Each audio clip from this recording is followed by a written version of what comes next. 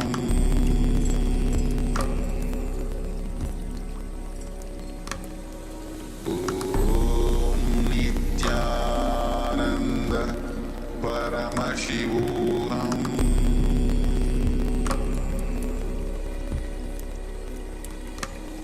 Om Nithyananda Paramashivoham.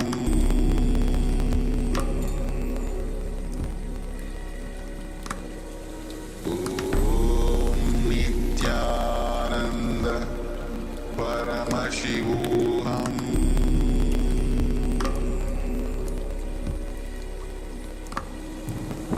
Om Nithyananda Paramashivoham.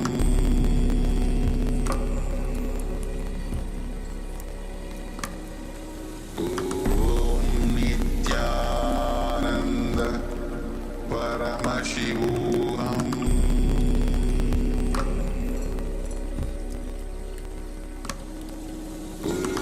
Om Nithyananda Paramashivoham.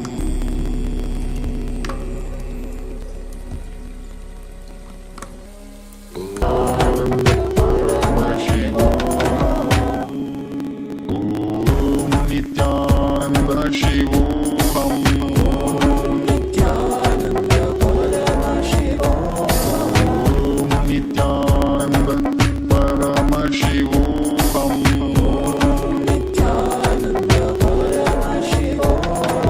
Om Nithyananda Paramashivoham. Om Nithyananda Paramashivoham. Om Nithyananda Paramashivoham.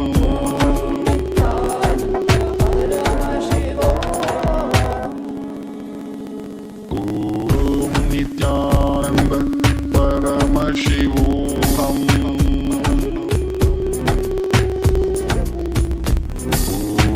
Om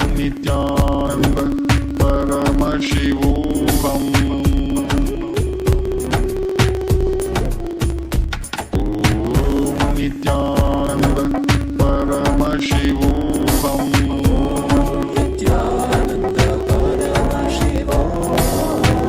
Om Nithyananda Paramashivoham.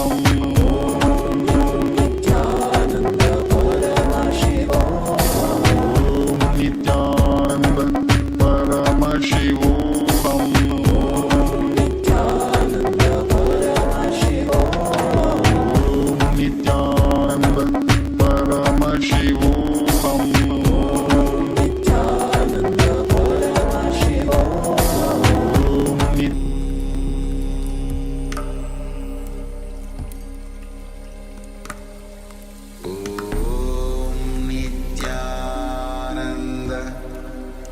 Paramashivoham.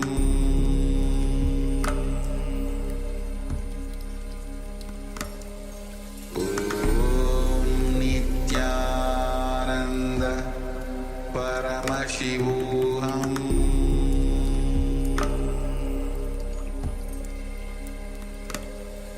Om Nithyananda Paramashivoham.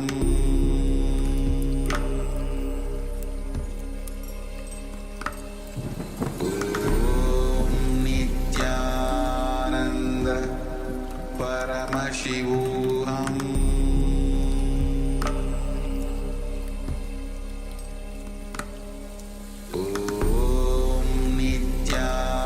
Nithyananda Paramashivoham.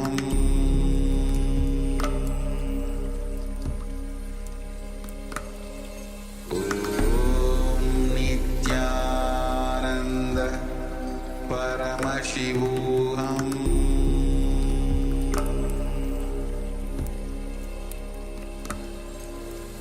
Om Nithyananda Paramashivoham.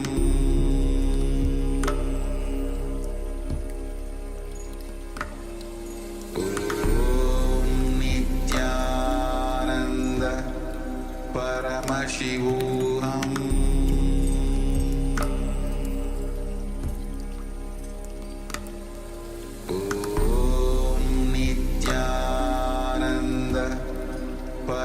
Paramashivoham.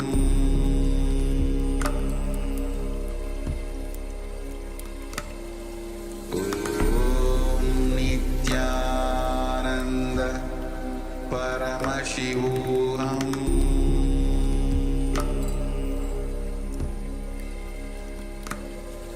Om Nithyananda Paramashivoham.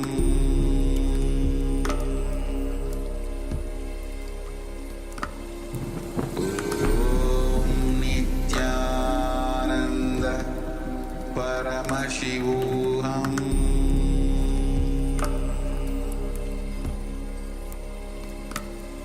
Om Nithyananda Paramashivoham. Om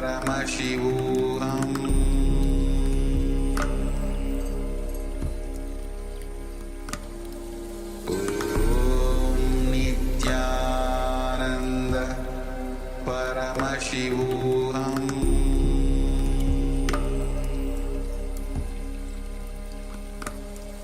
Om Nithyananda Paramashivoham.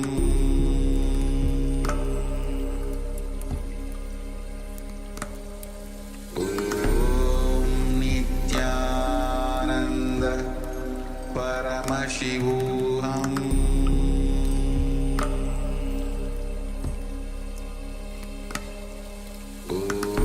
Om Nithyananda Paramashivoham.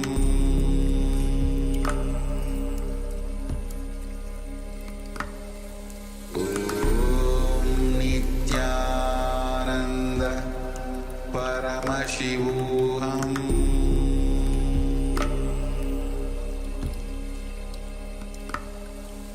Om Nithyananda Paramashivoham.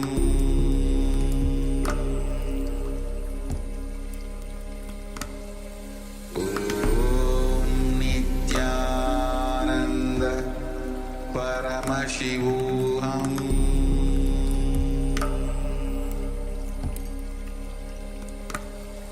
Om Nithyananda Paramashivoham.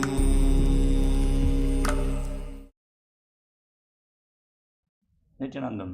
We welcome all the Paramashivoham program participants to the first session of the day, Nithyananda Yoga.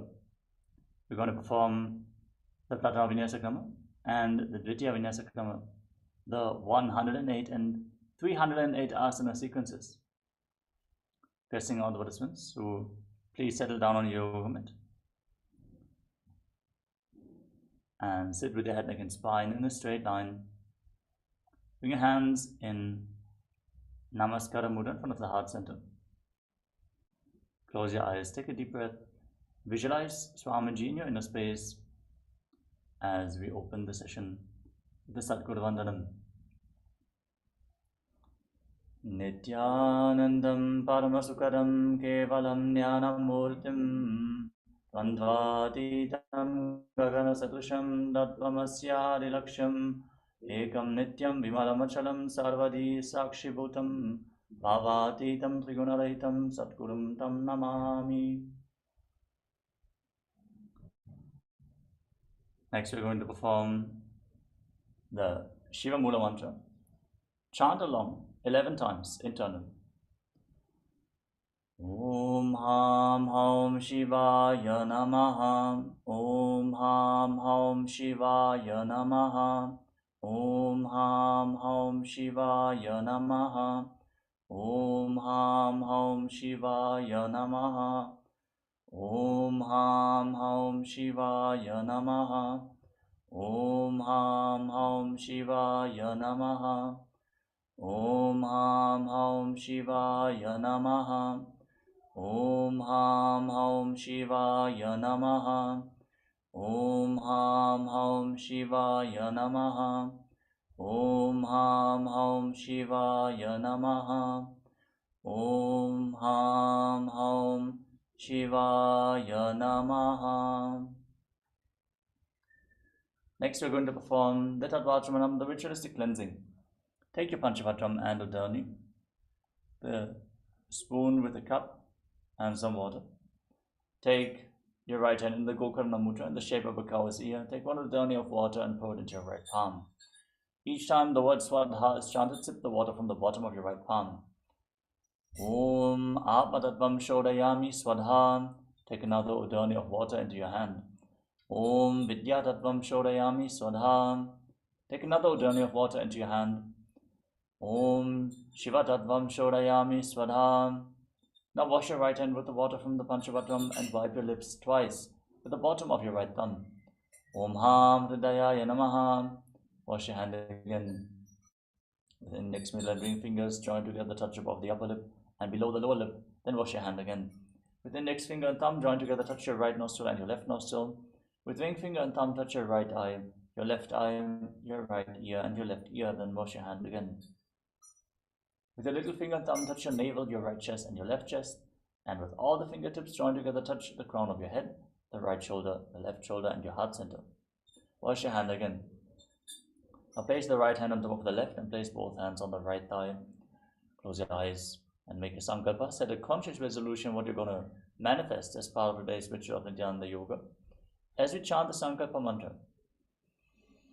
Om Mamopata Samasta Duritakshayatwara Bhagavat Shri Nithyananda Paramashiva Prityatam Shri Nithyanandeshwari Paramashiva Shakti Sameta Shri Nithyanandeshwara Paramashiva Prityatam Cha Adya Purvota Evam Guna Visheshena Vishishtayam Asyam Shupatito Purna Arogya Yukta Dagata Yogida Sharira Sityatam Paramashiva Shakti Avishkaranartam Nithyananda Yoga Abhyasam Karishye. Now wash your right hand once more. Om Avobasprishya. And place your Panchavatram and Udani aside so we can safely enter into the first asana of the sequence. Sukhasana. Sit in a comfortable cross-legged position with your head against spine in a straight line. Hands on top of the knees in Bindu Mudra with index finger and thumb together. Visualize Lord Shiva in your inner space. Breathe in Samana Kumbhaka. Inhale into your navel. Hold your breath. Then exhale from your navel. Again hold your breath. Visualize a flame in your navel region. Engage the Mula Bandha, the root lock, contracting the perineal floor and pulling it inwards. Uddiyana Bandha, the abdominal lock. Pull your stomach in and up and contract your abdominal muscles above and below the navel. And perform Jalandhara Bandha, the throat lock, tucking your chin to the chest internally, contracting your throat muscles, thus locking your throat. All three bandhas together form Mahamudra Bandha, which is a powerful technique for Kundalini awakening. Finally, we're going to chant the japa Soham internally, visualizing the japa rotating around our throats in a circular manner. In the first asana of the sequence, Sukhasana.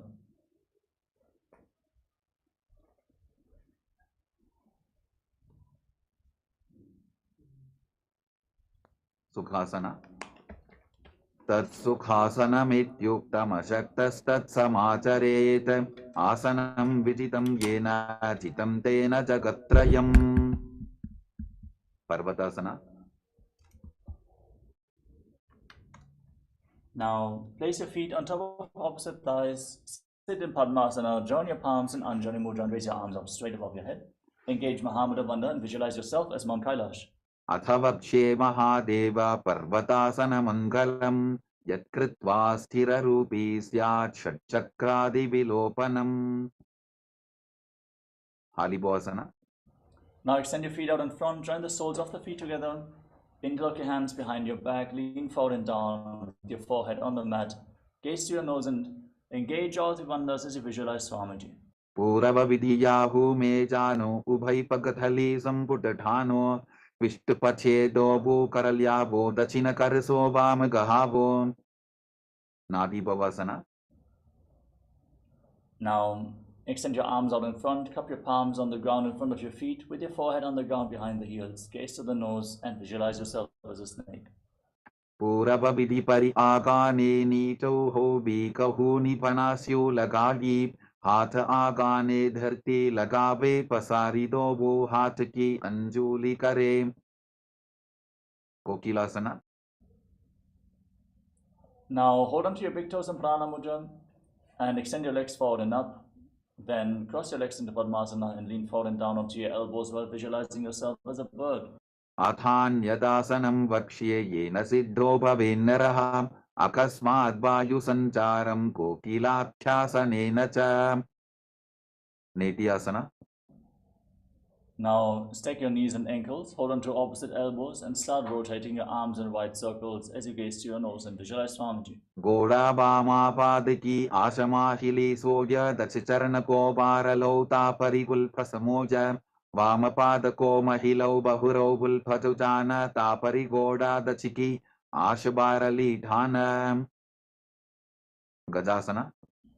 Place your hands on the ground, raise your hips up and scoop your head and chest forward and down again and again while engaging Uddiyana Bandha and visualizing yourself as an elephant.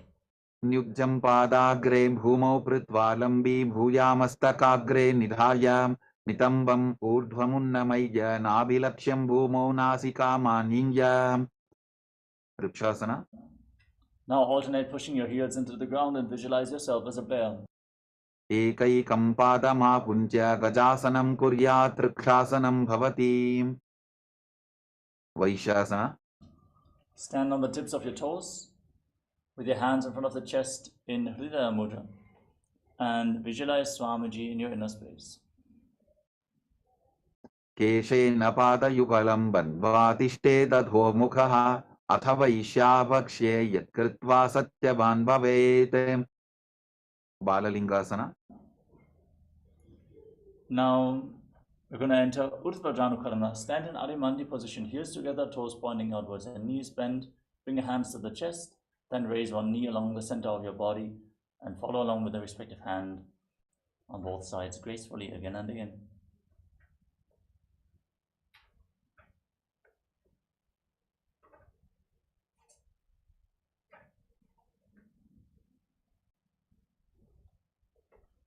Now interlock your fingers from the outside in Sarva Shankari Mudra and raise one knee towards your chest and circle with your arms. Engage all three bandhas and visualize yourself holding a baby. Ekam janu urasi alingya sthatavyam balalinganam bhavati. Padabhidanasana.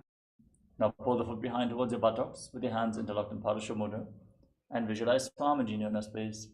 Stitvaikasmin padatale karabhyam veshtayetanam prishte samstapya yatnena padapidanamasana. Natarajasana. Now hold onto the sole of the foot from the inside and kick the leg back and up. Extend the other arm forward with the hand in Bindu Mudra and visualize yourself as Lord Nataraja. Uttanapadam krauncham cha marichim veerabhadrakam natarajam trikonam cha suptan dushta prasarane. Balalingasana. Now again pull the other knee up towards your chest and visualize yourself holding a baby.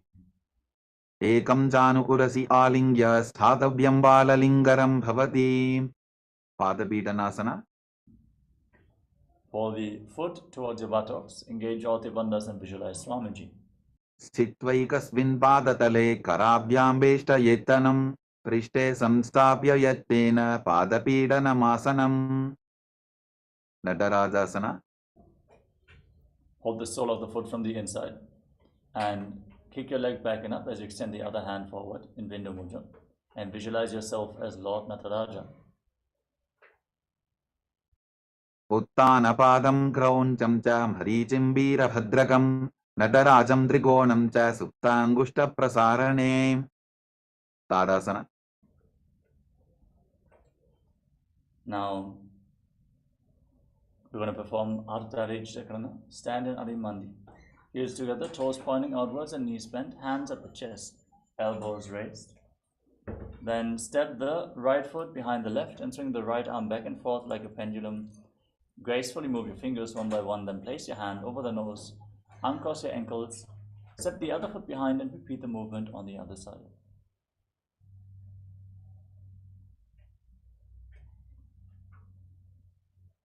Next up is the skeleton dance. Now visualize yourself as a skeleton and shake your body intensely. Hold the visualization of your bone structure as you move your body intensely.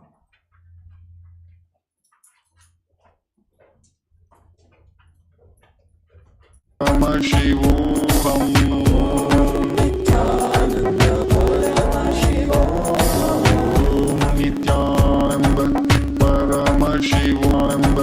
Paramashivoham. Nithyananda Paramashivoham.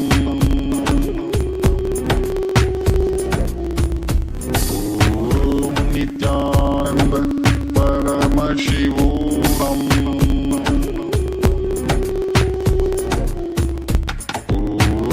Nithyananda Paramashivoham. Nithyananda Paramashivoham.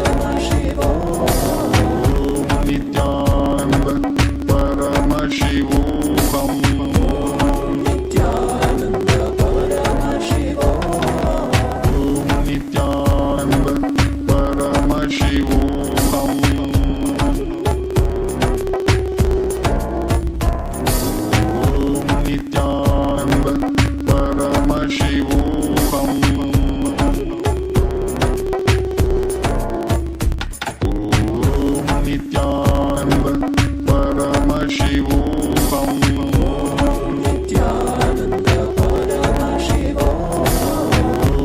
Nithyananda Paramashivoham.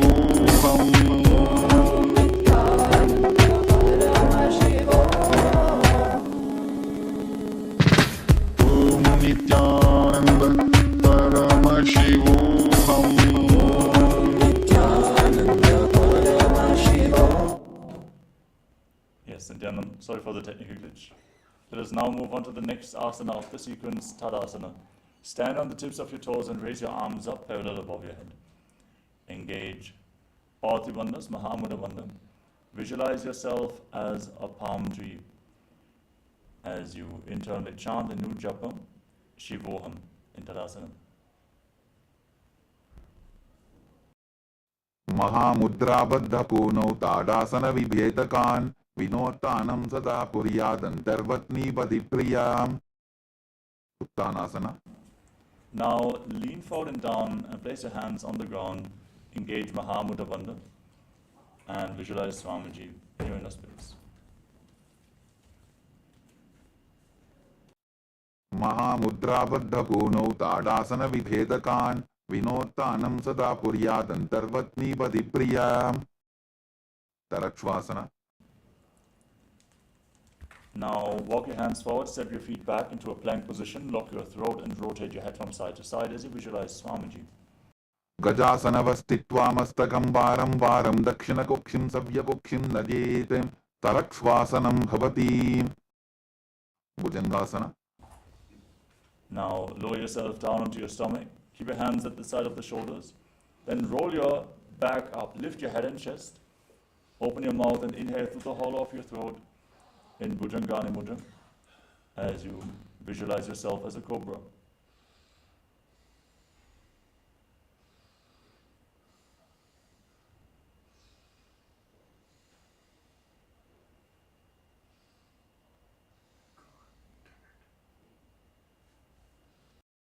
अंगुष्ठनाभिपर्यन्तम् अधो भूमौ विनिन्यसेत्. कराभ्यान्तधरान् धृत्वा ऊर्ध्वशीर्षफणीवशीम्. देहाग्निर्वर्धते नित्यं सर्वरोगविनाशनं. जागर्ति बुधजी देवी भुजङ्गासनसाधनात्. शशासना. Now push yourself up into the plank position and alternate pulling your knees in towards your chest as you visualize Swamiji in your inner space and breathe calmly through your nose in Sahadra Kumbhaka. गजासनसंस्थितौ जानुद्वयमापुञ्ज वारं वारं कर्तव्यं शशासनं भवति. रथासना. Now step one foot forward in between the two hands. Simultaneously jump the front foot back and bring the other foot forward again and again while visualizing yourself as a chariot. गजासनसंस्थितो एकैकं पादं पूर्वमार्गेण भ्रामयित्वा कर्तव्यं. तथासनं भवति. Virabhadrasana. Rise up. Step one foot forward, the other foot far back. Raise your arms up with your hips facing forward. Bend the front knee at a 90-degree angle. Engage Uddiyana Bandha. Gaze to your third eye and visualize yourself as Lord Veerabhadra. वासिष्ठमथ कौन्दिन्यम् ऊर्ध्वकुक्कुटमेव च अष्टावक्रमथोत्थानं मयूरं सेतुबन्धनम् उत्थानपादं क्रौञ्चं च मरीचिं वीरभद्रकं नटराजं त्रिकोणं च सुप्ताङ्गुष्ठप्रसारणे Virabhadrasana. Now repeat Virabhadrasana on the other side. वासिष्ठमथ कौन्दिन्यम् ऊर्ध्वकुक्कुटमेव च अष्टावक्रमथोत्थानं मयूरं सेतुबन्धनम् उत्थानपादं क्रौञ्चं च मरीचिं वीरभद्रकं नटराजं त्रिकोणं च सुप्ताङ्गुष्ठप्रसारणे vrikshasana. Now bring one foot towards the inner opposite thigh. Join your hands and raise them up above your head as you engage Uddiyana Bandha and visualize yourself as a tree. वामोरुमूलदेशे च याम्यं पादं दिधार्यतो तिष्ठेत्तु वृक्षवद्भूमौ वृक्षासनमिदं विदुः गरुडासना. Now bring the foot on the opposite hip and your hands in Namaskara Mudra in front of your heart center. Visualize Lord Garuda.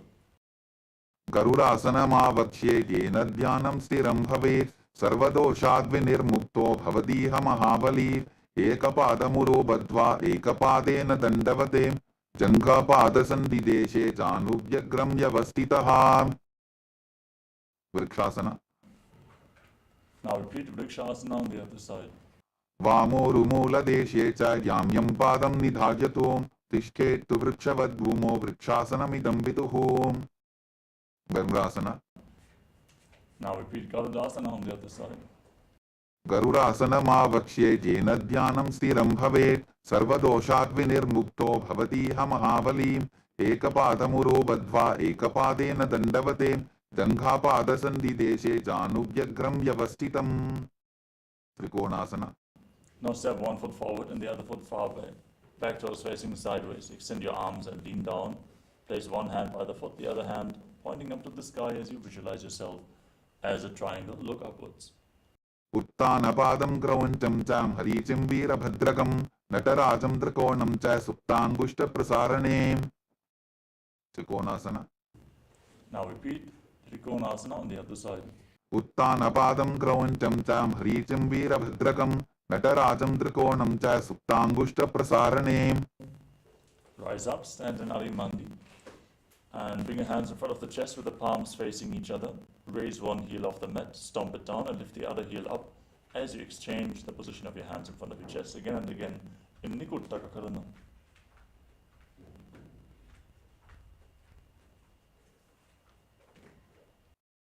अंगुष्ठासना. Now squat down, raise your heels off the mat and sit on raised heels with your toes tucked. Join your knees together, your hands in Namaskara Mudra in front of your heart center. Start buzzing like a bee on in and exhalation. In Brahmari Kumbhaka, internally chant the Nuchapa Sadashivoham and visualize Swamiji. कबन्धासनमित्याहुः गोरक्षासनमेव च अंगुष्ठमुष्टिकं न्येयं ब्रह्मप्रसादितं तथा सौरासना. Now extend one leg forward. Keep your hands at the side of the body with the palms facing forward in Paramudra and visualize Swamiji in your inner space. प्रसार्यैकं पादतलं संस्थाप्य त्वेकपादकं विधुननासना. Lean forward and down. Hold on to the big toe of the front foot and the back heel. Keep buzzing like a bee on the in and exhalation as you visualize Swamiji in your inner space. गुल्फस्थितौ पादमेकं प्रसार्य तत्पादाग्रं संस्पृशेत् तत्करेण गुल्फं चान्यं धारयेत् तत्करेण धूनं बेढं चाभ्यसेत् चोभयत्र सौरासना. Now exchange the position of your feet. Keep your hands at the side, palms facing forward in Vara Mudra and visualize Swamiji. प्रसार्यैकं पादतलं संस्थाप्य त्वेकपादकं विधुननासना.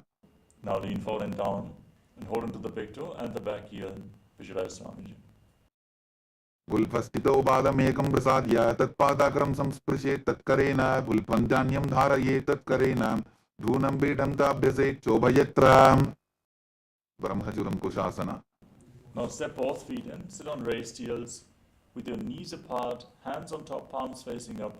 Lock your throat and gaze through the gap between the palms as you visualize Swamiji. डोबू फणा पानी होए वैसे AD डोबुदानी वैसे कोरबकतल्या की माहिली Ayush माहेरा शेमिली कपिलासना. Now drop your knees to the ground, keep your hands on your thighs, pull your stomach in and up, Gaze to your nose and visualize yourself as H. Kapila Muni. उभय बगथली समट हरावे तिनको माहिली core मिलावे फना पानी cooker होए वैसे AD दो बूजोनी निवैसे भद्र कोरकासना Maintain the posture and shift your gaze up towards your third eye. दोगो बगतली संपुट करे कोरवारली भोपरि धरे कोरवारली राखे ऐसे तापरी मूलद्वार डिगी बैसे सूर्यासना Now join the soles of the feet, raise your knees off the ground and bring them wide apart. Sit on your heels, join your thumbs and little fingers, open up your palms in Padma Mudra and raise them up. Gaze up through the gap between the palms, engage Uddiyana Bandha and visualize Lord Surya. एडी दोगो बुता दरियाने फना पानी बैठक पुन निठाने गोड़ा जंगा अधर करी रहे आड़े वाम इसी विधि कहे मंडुकासना Now place your knees and the top of your feet flat on the mat, toes touching behind your back. As you keep your hands on the knees, press your tongue up in Mandukya Mudra, gaze to your third eye and visualize yourself as a frog. Breathe calmly through your nose in Sahadra Kumbhaka.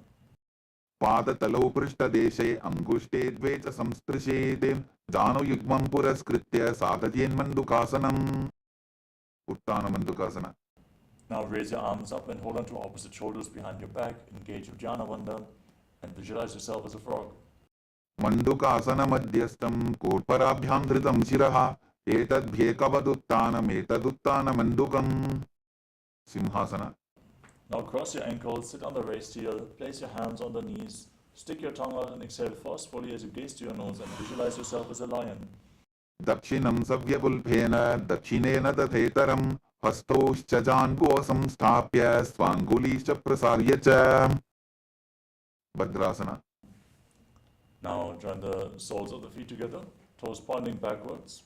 Sit on your heels with your knees wide apart. Cross your arms behind your back and hold on to opposite big toes in Prana Mudra. Lock your throat in Jalandhara Bandha, gaze to the nose and visualize Swamiji in your space as you again start buzzing like a bee on in and exhalation in Brahmari Kumbhaka. गुल्फौ तवृषणस्याधो व्युत्क्रमेण समाहितः पादाङ्गुष्ठौ कराभ्यां च धृत्वा च पृष्ठदेशतः काकभुसन्ध्यासना Now place your feet flat on the mat and raise your knees. Wrap your arms in and around the legs and interlock both hands behind your back. Gaze to your nose and visualize yourself as a crow. प्रथमे बेसकोक्कड़ठाने दोगो हाथ पकम्वीच आने तिनको मोड़ी नल्या परिल्यावे पिष्टपछे काकसी करावे कानिपोआसना Now place your palms on the ground in front of you. Bring your knees onto your arms towards your armpits. Lean forward until you can lift your feet off the ground in balance and visualize Swamiji. आसन को गुण आशीर्षिता होई तो आची होई कपालियासना Now place your head on the ground, form a triangle between your head and your hands, and extend your legs up straight into a headstand as you gaze to asana on the other side. मयूरं दण्डवत् कुर्यान् मायूरं दण्डनामकं कुर्यान् मायूरं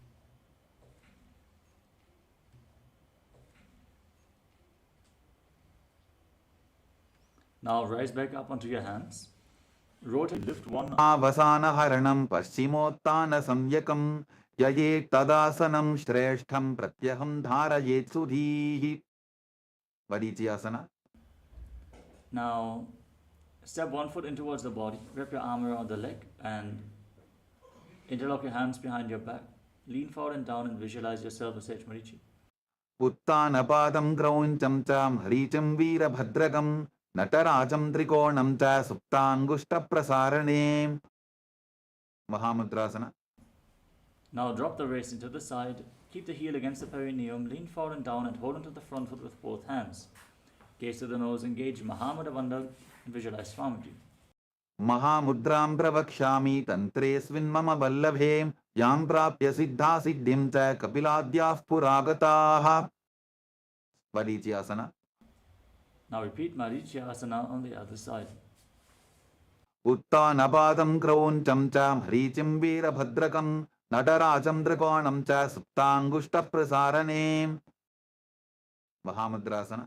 महामुद्रां प्रवक्ष्यामि तन्त्रेऽस्मिन् मम वल्लभे यां प्राप्य सिद्धा सिद्धिं च कपिलाद्याः पुरागताः Now drop the wrist into the side and lean forward and down. Hold onto the front foot with both hands and engage Mahamudra Bandha. Bhadrasana. Now join the soles of the feet together in front, interlock your fingers around the toes, pull your feet in towards your body,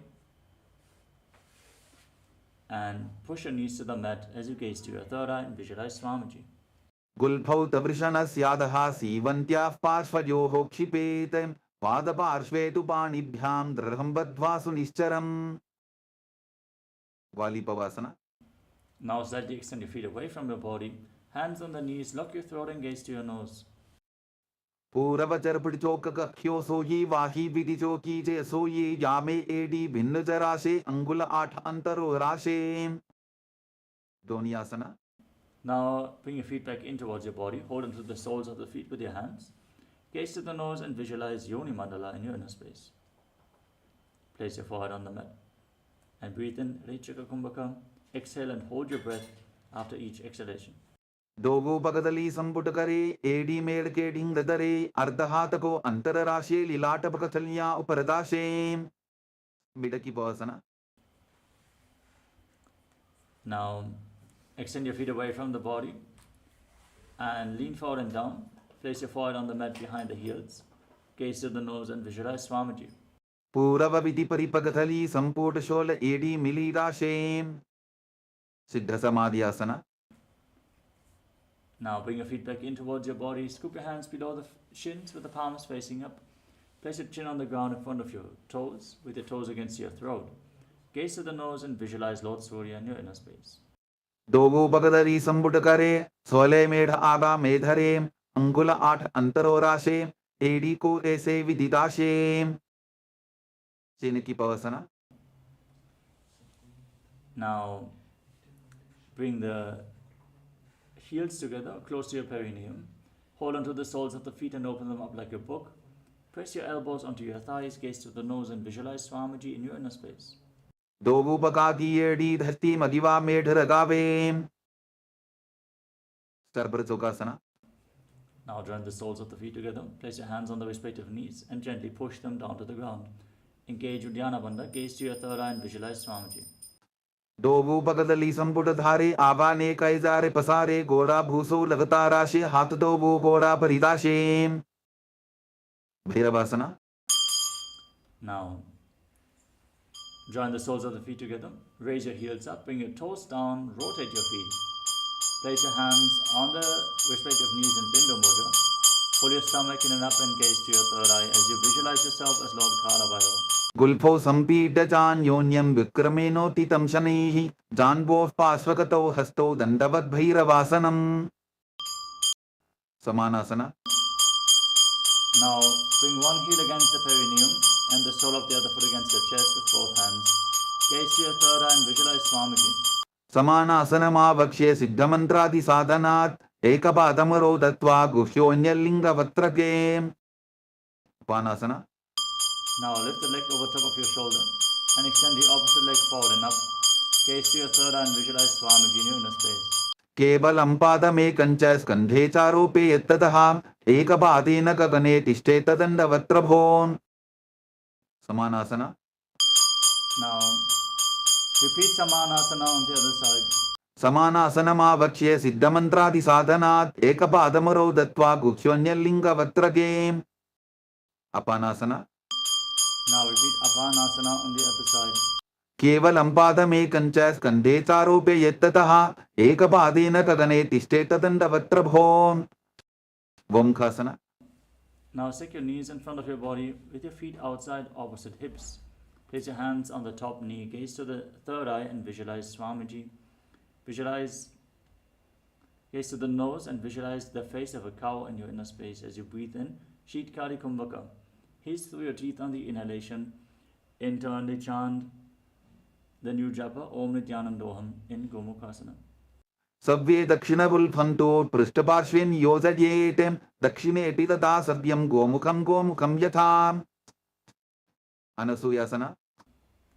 Now hold onto your big toes in Prana Mudra, engage Uddiyana Bandha, gaze to the nose and visualize yourself as Rishika Anasuya. दक्षिण कोटो नीचो ठाने बाबोता के ऊपर आने गोडा संधि मिलावे भारी आडा पद बुनिदे संधि पसारी. Anusuyasana 2. Now lean forward and down with your hands interlocked behind your back. and gaze to the nose.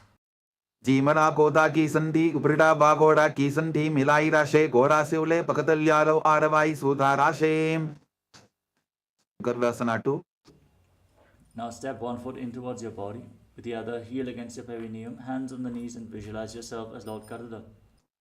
Davo Bakamodi Yedi Bahila Vilpamula Dwarani Saide Naradasana. Now sit on the heel, interlock your hands around your neck, twist your elbows outside the raised knee, and gaze to your third eye. Visualize yourself as Sage Narada. पिष्टि जवाम बगदली केरी भूपरिता हिलवा वेफेरी गोडा स्वरूप no है जोगी छिपाशिती राशेसो यी मच्छी बीटकासना.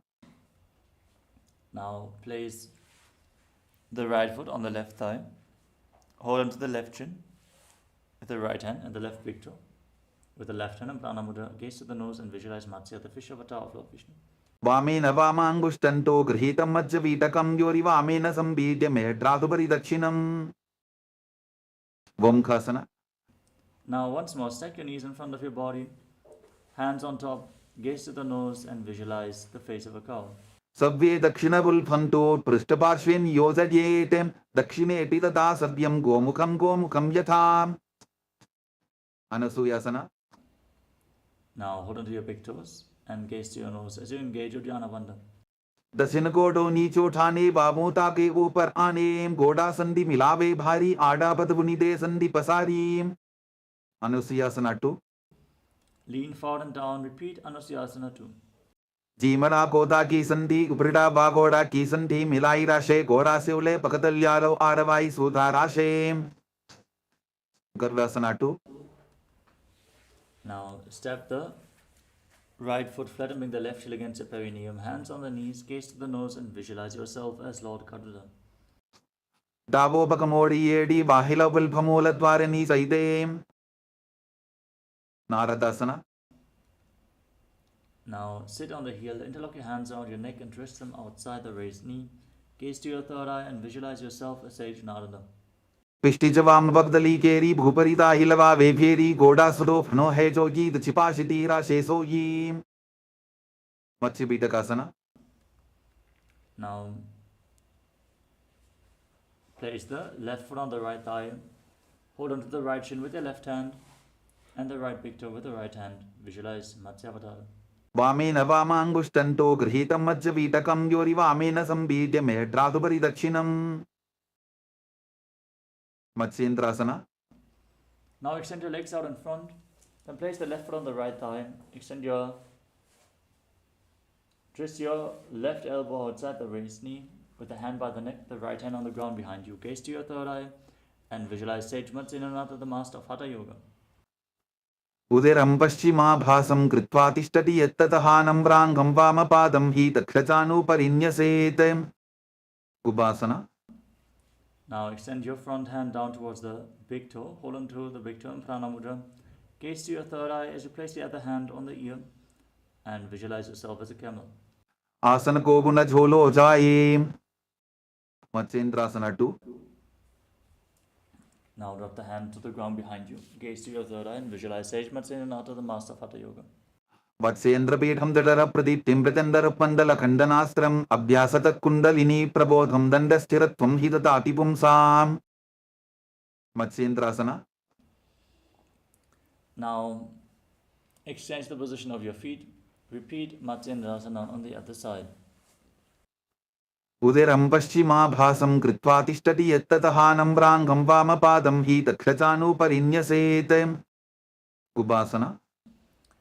Extend your front hand down towards the foot, hold onto the big toe and place the other hand on your ear. Gaze up and visualize yourself as a camel. आसन को गुण झोलो जाए. Matsyendrasana 2. Now drop the hand to the ground behind you and visualize Sage Nithyananda. वत्सेन्द्रपीठं दृढर प्रदीप्तिं प्रचण्डर पण्डल खण्डनास्त्रम् अभ्यासत kundalini प्रबोधं दण्डस्थिरत्वं हि ददाति पुंसाम्. Padmasana. Now place your feet on top of opposite thighs, hands flat on the knees, gaze to the nose, engage Mahamudra Bandha. Breathe in Shitali Kumbhaka, roll up your tongue and inhale through the rolled up tongue, exhale through the nose. Internally chant Om Nithyananda Sadashivoham and visualize yourself as Lord Shiva. आसनं द्विधं प्रोक्तं पद्मं वज्रासनं तथा ऊर्ध्वोरुपैचेद्धत्ते उभे पादतले यथा. Padmasana 2. Now cross your arms and hold on to the respective big toes and prana mudra. Gaze to the nose and visualize yourself as Devi Paramashiva Shakti. उत्तानौ चरणौ कृत्वा ऊरु संस्थौ प्रयत्ततः ऊरु मध्ये तथोत्तानो पानी कृत्वा तु तादृशो. Kukutasana. Now bring your hands through your legs and lift your body off the ground with your legs in Padmasana.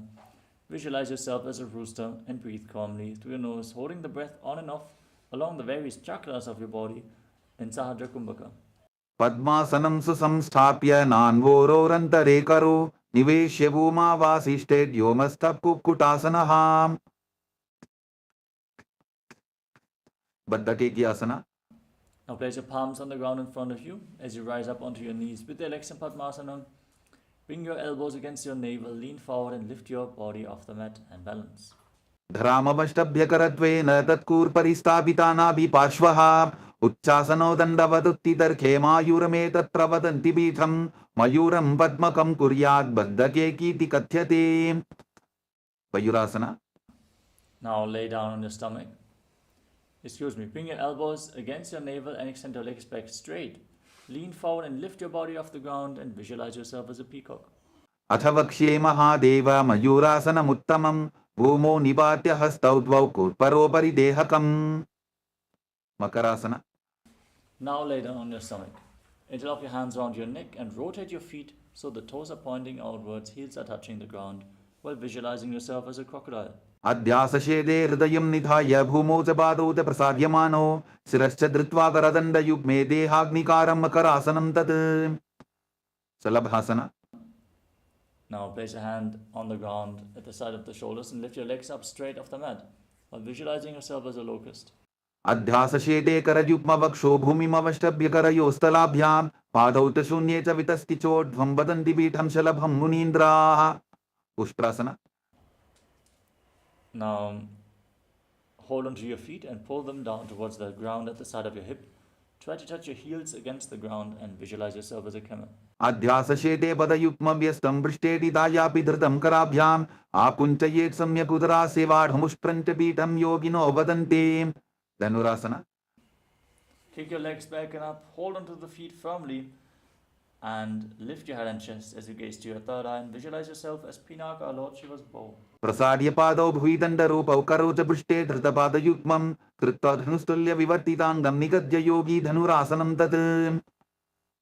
Bhavasana. Now come to a kneeling position. Sit in between your heels with the toes touching behind your back. Place your hands on the knees, gaze to your third eye and visualize Swamiji as you internally chant the new japa Om Nithyananda Paramashivoham. उल्टा मोटी पावतो वैसे बहुरोचिविति करे एक ऐसे पावन महिला बुलपुज होवु कुलापाशितीला वेसोवु. गोहियासना. Now bring your forearms on the ground, elbows shoulder width apart, interlock your fingers and raise your legs up. Keep your knees bent and pull them in towards your chin. Try to touch your chin with your knees. Gaze to the nose and visualize Swamiji in your inner space in Gohyasana. वो हाथ की कहुनी जोगी पुनः कलाई जाने दोई. Shirshasana. Now extend your legs up straight into a headstand. Gaze to the nose and visualize Swamiji. विपरीतं मण्डलं तद्विधैव विदितं हिनः दण्डासनं दिदा प्रोक्तं विपरीतोपवेशने. ओड्यासना. Now come to a seated position with your legs extended forward. Raise your legs off the ground, hold onto your calves and try to bring your forehead against your knees as you visualize Swamiji and rapidly exhale through your nose and Bhastrika Kumbhaka. दो हाथ पक बाहर आने गोरा तरे काकसी ठाने अंगुष्ठ पिंडली लगता धरे चरण उभे आकाश दिशी करे. परिभाषना. Keep rapidly exhaling as you bring your hands behind your back and hold on to opposite shoulders. Gaze to your third eye and visualize yourself as a mace. उत्तान शयनं कृत्वा पादौ मिलित्वा प्रसाद्य नितम्बं भूमौ स्पृष्ट्वा हस्ताभ्यां कन्दरां बद्ध्वा. नौकासना. Extend your arms out in front, parallel to the ground. Gaze to your third eye and visualize yourself as a boat. उत्तान शयनं कोटपराभ्यां भूमिं वष्टद्य हस्तो नितम्बं निधाय. रुद्रासना. Scoop your hands below the feet and pull them in towards your body. Keep rapidly exhaling as you gaze to your nose and visualize yourself as Lord Rudra. पगरली संकोट करी हाथ से उपक उचाई पका का अंगूठा रोबो लेबो परली का नीतालवे उन्मुख पीठासन. Now lay down on your back. Breathe calmly. Place the feet flat. Keep your knees raised. Place your palms on the ground just behind the heels and then push your hips off the mat. Lock your throat and hold your breath in Mudra Kumbhaka as you gaze to your nose and visualize Swamiji in Unmukha Pitasana too. ऊर्ध्वे च जानुनी कृत्वा शवित्वोर्ध्वमुखं तथा उत्थाप्य हस्तौ तिष्ठेतु पीठ उन्मुख नामके. Savasana. Now lay down flat on your back. Keep your hands at the side of the body. Palms facing upwards. Forcefully pull the awakened Kundalini Shakti up along your spine from the Muladhara all the way to the Sahasrara Chakra. Visualize your body is dead and Swamiji is liberating you as you internally chant the Mahavakya. Om Nithyananda Paramashivoham in Shavasana. Uttanam shavavad bhumau shayanam tu shavasanam shavasanam shranti haram chitta vishranti karakam.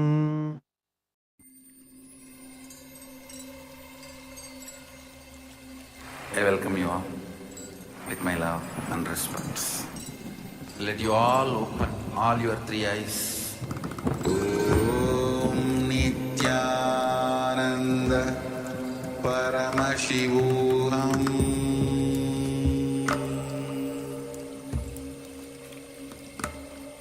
Om Nithyananda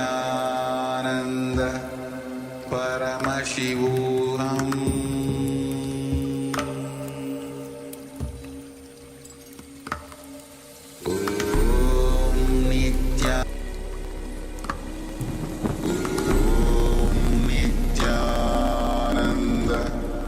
Paramashivoham.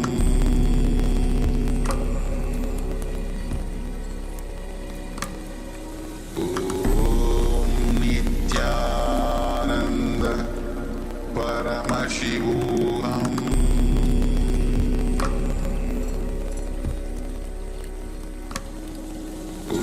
Om Nithyananda Paramashivoham. Paramashivoham.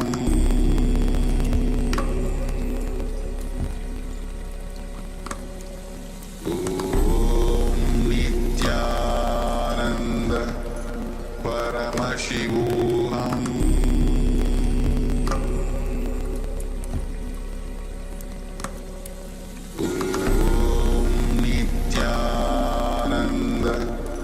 Paramashivoham. Om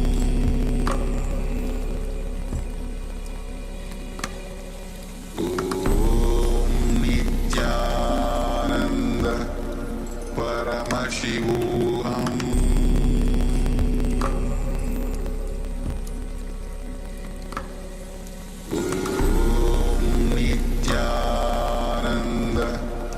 Paramashivoham.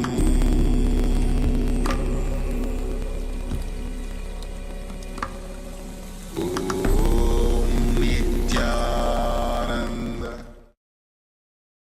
Now, slowly, return to your physical body. Start to wiggle your fingers and toes. Rotate your wrists and your ankles. Move your arms and your legs. Pull your knees up towards your chest.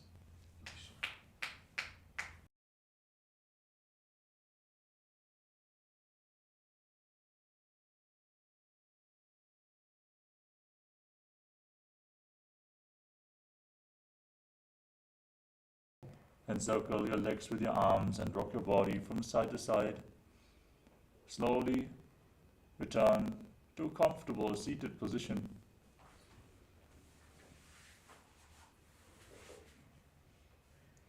Congratulations! You completed the Pratamavinyasa Krama 108 asana sequence of Kailasas Nithyananda Yoga. With this, we're going to hand over the session for the Paramashivoham Level 1 participants.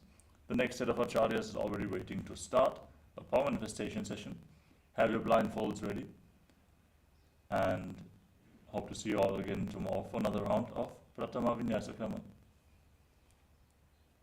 For the Paramashivoham Level 2 participants, let us now move on to the next asana of the sequence, Yathasana Ishtasana. In a comfortable posture that brings ease to your physical and mental space, place your hands on your knees in Bindu Mudra. Visualize Swamiji. Breathe in Samana Kumbhaka. Meditate on the flame in your navel as you hold your breath after each in and exhalation. And internally chant Om Nithyananda Paramashivoham. यथासनिष्टासन पर्यङ्कं तत्समाख्यातं यथसंस्थं यथास्थितिः samasana. Now sit in a cross-legged position with your hands on top of the knees in Bindu Mudra, and inhale and exhale as slowly as possible and as deeply as possible. इदानीं गर्भिणीनां योगाभ्यासो यथा लभो सुखप्रसवलाभाय प्रोच्यते प्राप्तनेपथीं दण्डपद्मवरद्वाज वीरभद्रसमानितो आसनानि सदा कुर्यात् सुदीर्घैरे च पूरकैः. उत्तासना. Now bring your left heel against the perineum and the right foot on top of the left. Place your hands flat on your knees and gaze to the nose as you visualize yourself as a sage liberated by the Supreme Pontiff of Hinduism. निपीड्यसीविनीं सूक्ष्मां दक्षिणेतरगुल्फतः वामं यां येन गुल्फेन मुक्तासनमिदं भवेत्. सिद्धासना. Now gaze to your third eye and visualize Swamiji.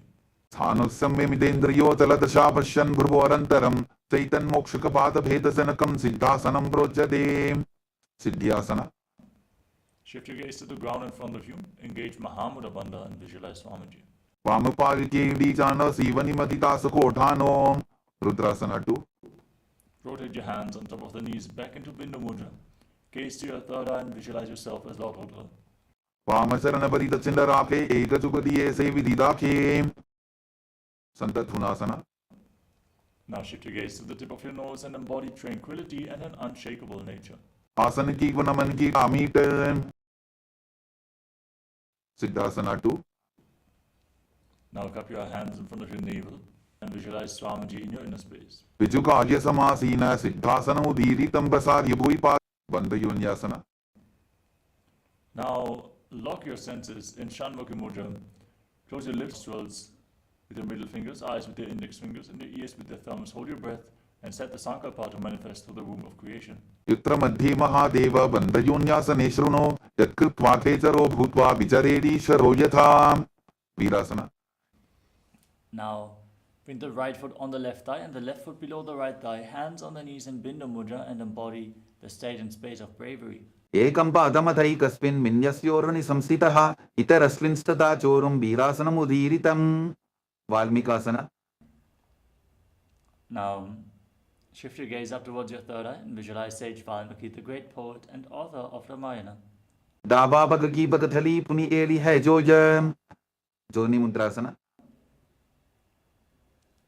Now, place your hands flat on your knees, gaze to your nose, and visualize Yoni Mandala, the visual representation of Devi Paramashiva Shakti. वामपाद की बगधली जाहि माहिली code. योन्यासना. Shift your gaze up towards your third eye and visualize Yoni Mandala. योन्यासनं पर्वतेन योगं योगफलेनिलं तत्कारफललं तावत् खेचरो यावदेव हि. भद्रासना. Interlock your fingers around your toes as you bring the soles of the feet together with the heels close towards your perineum.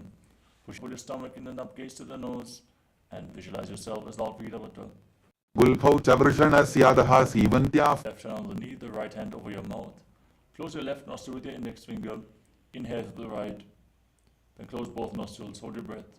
Exhale through the left nostril. And then again inhale through the left. Hold your breath. Exhale through the right in Abhyantara Kumbhaka. Gaze to your third eye and push your tongue back and up in Kechari Mudra as you visualize yourself as an Agori in Agorasana. पूर्वको हो विश्रिका जोगी वाही विधि जोकी जैसोगी. Kanheri पवासना. Slightly extend your feet away from the body with the toes together. Heels settle. ग्वाली पाव आसन कक्ष्यो है जैसे Yahoo में जाने विदित से. परासना. Now scoop your hands below the feet and interlock your fingers.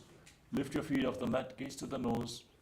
Exhale and hold your breath as you visualize Swamiji in inner space. Tatodhamredalyet vayum mritanishwasa samyutam Gopi Chandasana.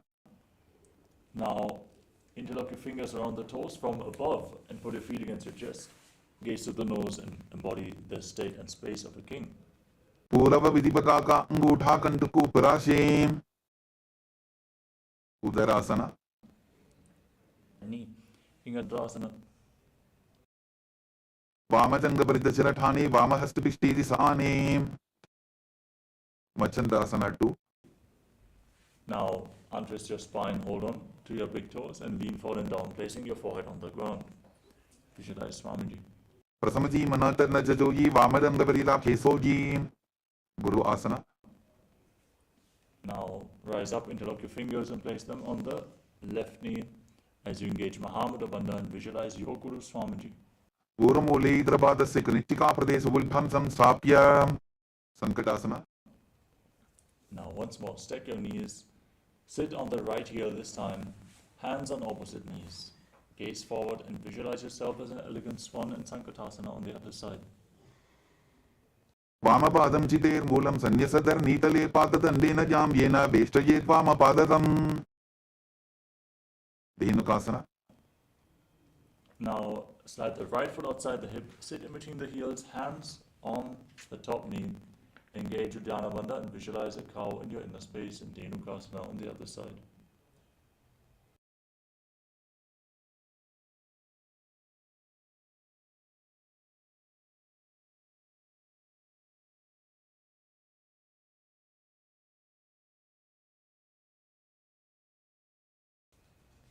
Anashagi Nagara Banjaram Brishilinda Vilyamni Pachandrasana. Now slide the left foot on the right thigh. And place the right foot on the left knee. Bring your right arm behind your back and twist your spine. Gaze up and visualize Swamiji. Vamachanga Paridacharathane Vamahastapishti Sane Machandasana 2. Untwist your spine, hold onto your big toes, and lean forward and down and visualize Swamiji. Prasamaji Manatarna Jajoji Vamadanda Parila Kesoji Guru Asana. Rise up, interlock your hands on top of the right knee, engage Mahamudra Bandha and visualize Swamiji, your Guru, in your inner space. Puramole Idrapadasya Kanitika Pradesh Vulbham Samstapya Pashvasana. Now place your feet flat on the mat in front of you and pull your knees against your chest with your hands. Gaze to your third eye, push your tongue back and up in Kechari Mudra and visualize Swamiji in Pashasana. Padatale Bhumo Nidhagya Janani Ursi Nidhagya Viparita Hastabhyagu Srita Zangye Nibadhya Bodheshokasana. Now hold on to opposite wrists and rest your chin on the knees, gaze to the nose and visualize yourself residing in an abode of bliss. Dobu Bhagdali Bhuparitare Kormashli Esekare Kurakatasana. Bring your hands below the knees and hold on to opposite elbows. Gaze to the nose and visualize Swamiji in Kurakatasana.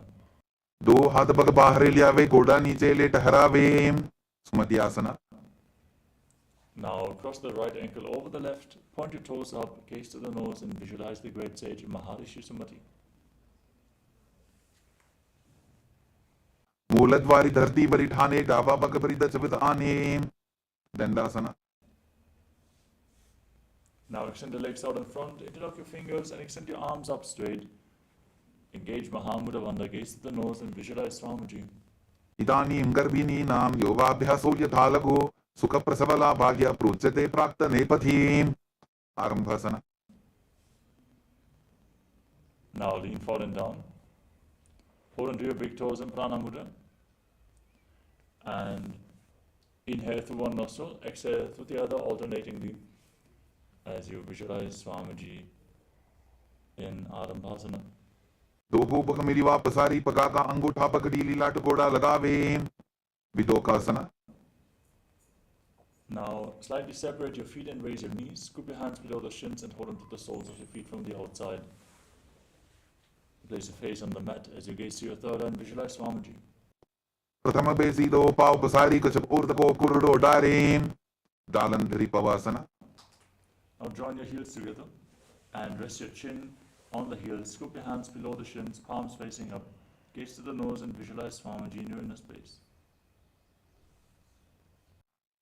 दो एड़ी मैली के दीजिए हाथ पसारी ऊर्ध्व पश्चिमोत्तानासना. Now lift one leg up and behind your neck. And lean forward and down. Extend the opposite leg forward. Hold onto the front foot with both hands as you visualize Swamiji in your inner space and breathe in Pratyahara Pranayama. Focus on the prana movements from the soles of the feet to the regenerative organs, the navel, the heart, the throat, the uvula, the center of your eyebrows, the top of the forehead, all the way to the Brahmananda, the crown of your head. Breathe in this manner. Visualize the pranas moving upwards one by one. पश्चिमतानवत् संस्थितिं कृत्वा एकं पादं ग्रीवायां धृत्वा तिष्ठेत्. अनन्तासना. Now lean back and hold onto the foot behind your head. As you gaze to the nose, visualize you are infinite, endless, eternal. उत्तानशयनी एकैकं पायी ग्रीवायां विन्यस्य इतरहस्तेन पावाग्रं गृहीत्वा. अंकुशासना. Now roll onto the side of the hand, holding onto the foot, and gaze to the nose, feeling in complete control. उत्तानशयित एकैकं पादं ग्रीवायां कुर्वन् इतरहस्तं कर्णमूले स्थापयेत्. दृशासना. Now lay on your back and put your knees against your chest with your hands. Roll your body from side to side and relax your spine as you visualize Swamiji in your inner space. उत्तानशयनं जानुनी हृदये वष्टम्भां गङ्गासहित ऊरूनि करद्वये वद्वां सव्यापसव्यं लोडयेत्. दृशासनं भवति. ऊर्ध्व पश्चिमोत्तानासना. Now lift the other leg up behind your neck and lean forward and down. Hold onto the front foot with both hands as you visualize Swamiji in your inner space. पश्चिमतानवत् संस्थितिं कृत्वा एकं पादं ग्रीवायां धृत्वा तिष्ठेत्. अनन्तासना. Now lean back, hold onto the foot behind your head. Extend the opposite leg forward, gaze to the nose and visualize you're infinite. उत्तानशयनी एकैकं पायी ग्रीवायां विन्यस्य इतरहस्तेन पावाग्रं गृहीत्वा. अंकुशासना. Roll onto the side. Keep holding onto the foot behind your head and gaze to the nose as you feel in complete control. उत्तानशयित एकैकं पादं ग्रीवायां कुर्वन् इतरहस्तं कर्णमूले स्थापयेत्. योगनिद्रासना. Now lay on your back and lift your legs up and behind your neck. Interlock your hands behind your lower back as you gaze to the nose and visualize Swamiji in your inner space. पादाभ्यां वेष्टयेत् कण्ठं हस्ताभ्यां पृष्ठबन्धनं तन्मध्ये शयनं कुर्यात् योगनिद्रा सुखप्रदा. आत्मारामासना. Now bring your arms up and hold onto your neck as you visualize Lord Vishnu's blessing you from within. Gaze to your nose. Atmaram आसनपदं सूढोसोवे. कोचिकासना. Now lay on your back and extend your arms out to the side. Pull your knees against your chest with the soles of the feet facing upwards. Gaze to your third eye and visualize Swamiji in your inner space. दो हाथ छीता सा करे तिनसो ube Sapa करे. जठर परिवृत्ति. Now drop one knee to the side. Extend the other leg straight down. Then bend both knees to the side. Then extend your legs to the side, hold onto the toes and rotate your head away from the feet. Then repeat all three steps on the other side as well in Jadala Parivritti 1, 2 and 3. परिवृत्ति कुक्षि भागे त्रिदाहि परिकीर्तितः बद्धपूर्णं सुप्तपूर्णं ऊर्ध्वपूर्णमथापि च. द्वन्द्व पीठासना. Now place your feet flat on the mat, hold onto your ankles and lift your hips up high. Lock your throne and hold your breath in Mocha Kumbhaka as you gaze to your nose and visualize yourself as sturdy as a bridge. प्रतिक्रियायुतं द्वन्द्वपीठ सर्वबलप्रदं गर्भिणीनां दुर्बलानाम् इति कार्गी जगादनो. पर्यङ्कासना. Now bring your hands up over top of the respective shoulders, place your palms on the mat, fingers pointing towards your feet as you visualize yourself as sturdy as stone furniture. उत्तानशयनमस्ततलाभ्यां भूमिम् अष्टभ्यां पादतलाभ्यां भूमिं धृत्वा. Shottanasana. Laying on your back, pull your knees against your chest and place your hands on the respective shoulders. Move your hips in a circular motion and visualize yourself as a dog playfully rolling around on your back. Shabavat shariram samsthapya januni sammilya nabhuvanija hastabhyam tandaram badva brahmajet shvottanam bhavati. Viparita karani. Now kick your legs up and move your hips in a circular motion as you visualize Swamiji in your inner space. And breathe the Mudra Kumbhaka. Place your hands on the mat for support. Bhutare sashiro dattva phenage charanadvayam viparita krati chaisha sarvatantreshu gopita. Viparita karani 2. Now stop the movement of your legs. Maintain the same position. Karani viparitapkhya sarvadhivyadhinashini nityam abhyasa yuktasya jatarabdhi vivardhani. Langalasana. Now drop your feet down over top of your head, touch your toes to the ground and interlock your hands behind your back as you visualize Swamiji in your inner space. Narakasane stitva nasika pradeshe bhumo bada prishte stapya hastadvayam sammilya lambi kuryat griva pradeshena bhumim karshayet langalasanam bhavati. Shaita paschimataanasana. Now hold on to the feet over top of your head in one of the 84 asanas revealed directly by Lord Paramashivoham himself. Tanam shayitvat kurvita shaita paschimataanakam. Supta konasana. Now hold on to the feet over top of your head and separate them wide apart as you visualize Swamiji in your inner space. Parivritti kukshi bhage tridahi parikirtitaha vaddha konam supta konam urdha konam adhavicha. Chakrasana. Join your feet together, hold onto your ankles and roll onto your back like a wheel in Chakrasana. Shavasanastatvo bhado kuryan mastakatasparo yutkrame tata shigrame tat sarvasya sadhanam. Supta prasarita padangushtasana. Lay on your back, hold onto your big toes in Prana Mudra, extend your legs up straight and then separate them wide apart as you visualize Swamiji in your inner space.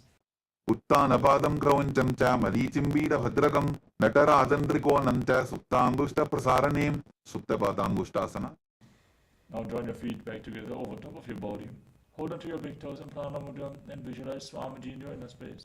Uttanapadam krauncham cha malichimbida bhadrakam natarajandrikonan cha suptangushta prasaranem. Matsyasana. Now cross your legs into Padmasana and hold onto opposite elbows over top of your head as you visualize Matsya, the fish avatar of Lord Vishnu, and gaze to your nose. Gupta padmasanam krutva uttanashe nancharit kurpara abhyam shiro veshtya matsyasanam tu rogaha. Parasharamasana. Now place the back of the right hand on top of the left palm over your head. Maintain the posture, gaze to the nose and visualize Lord Rama in your inner space. Prathamakare padmasana ache sudho surve bhuparipache. Sarvangasana. With your legs in Padmasana, kick your knees and hips off the ground and support your lower back with your hands. Gaze at the nose and visualize Swamiji in your inner space. Atavakshetra samkshepat sarvangasanam uttamam yat krutva yoga nipuna vidya vispandito yatha.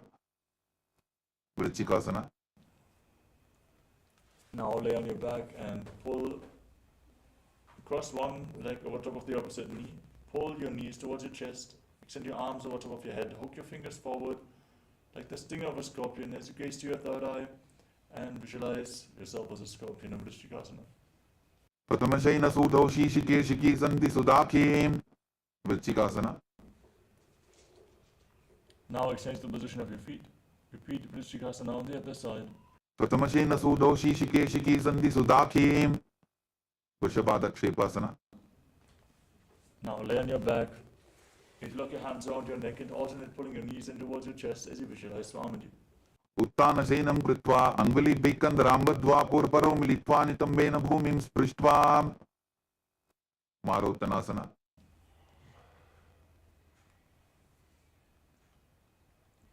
Now alternate pulling your knees up towards your chest as you try to touch your ears with the respective knees again and again. Hands on the mat at the side of your body in Maruttanasana.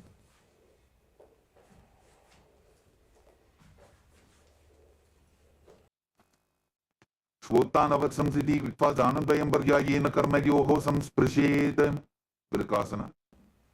Now stand up and lay back down again and again while visualizing yourself as a wolf. उत्तानशीनं कृत्वा पादतलाभ्यां भूमिं धृत्वा उत्तिष्ठेत् वृकासनं भवति. लोटासना. Now roll backwards again and again as you visualize Swamiji. उत्तानशयनं पादौ शिर उल्लङ्घ्य भूमौ स्थापयित्वा निब्जं भूयादि निब्जं शयनं. सरठासना. Now lay down on your stomach. Keep your hands at the side of the shoulders, contract your lips and make a whistling sound like a flute on the inhalation through your mouth as you visualize yourself as a chariot carrying warriors into battle for Dharma on your chariot back. निब्जं शयनं कृत्वा नाभिं भूमौ निधाय स्तम्भद्धस्ताभ्यां भूमिं ओष्ठौ निमील्य वेणुवत्सं कृत्य तिष्ठेत्. सरठासनं भवति. देहल्युल्लङ्घनासना. Now push yourself back up into a plank position, then jump your feet in between the hands back and forth while visualizing yourself transcending body and mind. हस्तद्वयं बद्ध्वा तन्मध्यस्तनद्वयम् उद्दानैव बहिरानीय अतनजेत्. देहल्युल्लङ्घनं भवति. जात्यासना. Now stand on the mat, lean forward and down, place your palms on the mat and walk around on hands and feet as you visualize yourself as a wise 60-year-old elephant. अथ जात्यासनं वक्षे येन चातिस्परो भवेत्. हस्तान्त्रिभूमौ च गमनम् आगमनं ततः. सर्पासना. Next up is Loritika. Stand in Adimandi and extend your arms out to the side at shoulder level and rotate your arms around your body.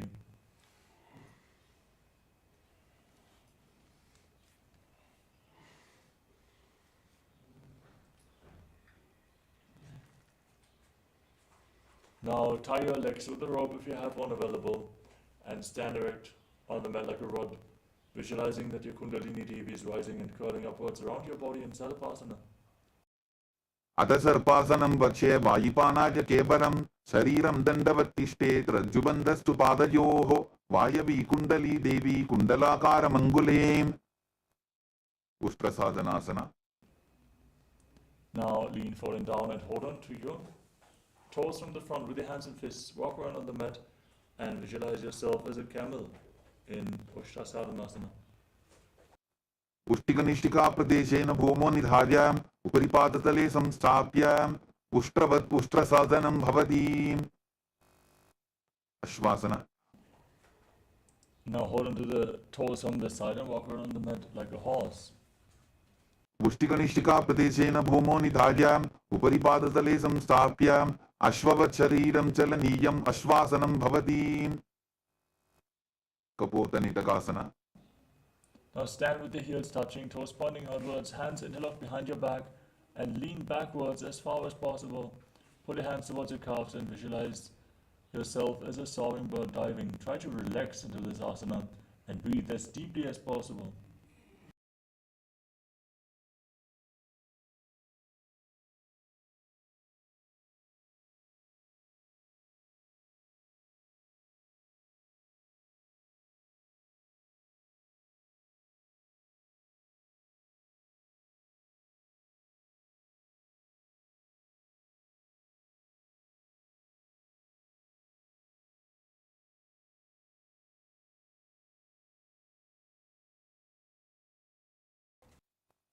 पादतले भूमौ निधाय पृष्ठभागेन हस्तौ जङ्घापर्यन्तं नीत्वा कपोतनिटकं भवति.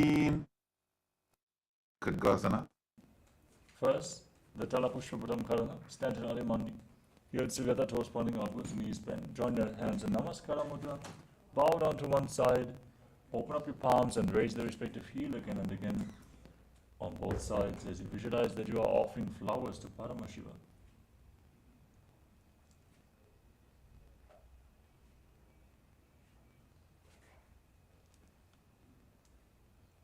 Now, gaze to the nose and visualize yourself as a rhinoceros. Lay down on your stomach and jump your feet back up towards your hands. Stand with your hands slightly extended away from the body in Namaskara Mudra, resembling the horn of the rhinoceros in Khadgasana.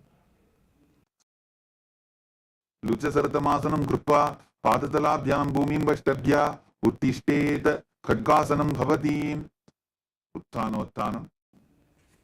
Now sit down and stand back up again and again, holding on to weights if you can. Gaze to the tip of the nose and visualize Swamiji. Breathe calmly in Sahadra Kumbhaka in the Uttanottanam. Punah punaha uttadavyam asitavyam idim uttanottanam bhavadim. Kusalasana. Now raise your arms up and jump repeatedly, visualizing yourself as a maze. Sarlam stitva urdam bahanayet varam varam uddanam krutva nadyetam kusalasanam bhavadim. With Shirshakasana. Now hold on to one foot and pull it towards your chest with both hands. Sit down and stand back up on the other leg alternatingly and gaze to the nose while visualizing Swamiji. Ekaikam padatalam kukshu nidhaya tishtet utshirshakam bhavadim. Tandavasana. Next up is Parshodhanukarana. Keep the toes of the right foot pointing outwards and pull the left knee towards your chest. Then circle with the respective arm, hand in a fist, the other hand on the inner thigh.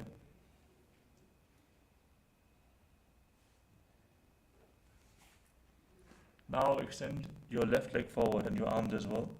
Sit down and stand back up while visualizing yourself fiercely dancing as Lord Shiva. Ekena padena statavyam tandavasanam bhavadim. Brahmanasana. Now bring the left foot towards the inner right thigh, hands at the side of the knees and visualize Lord Brahma's blessing you from within.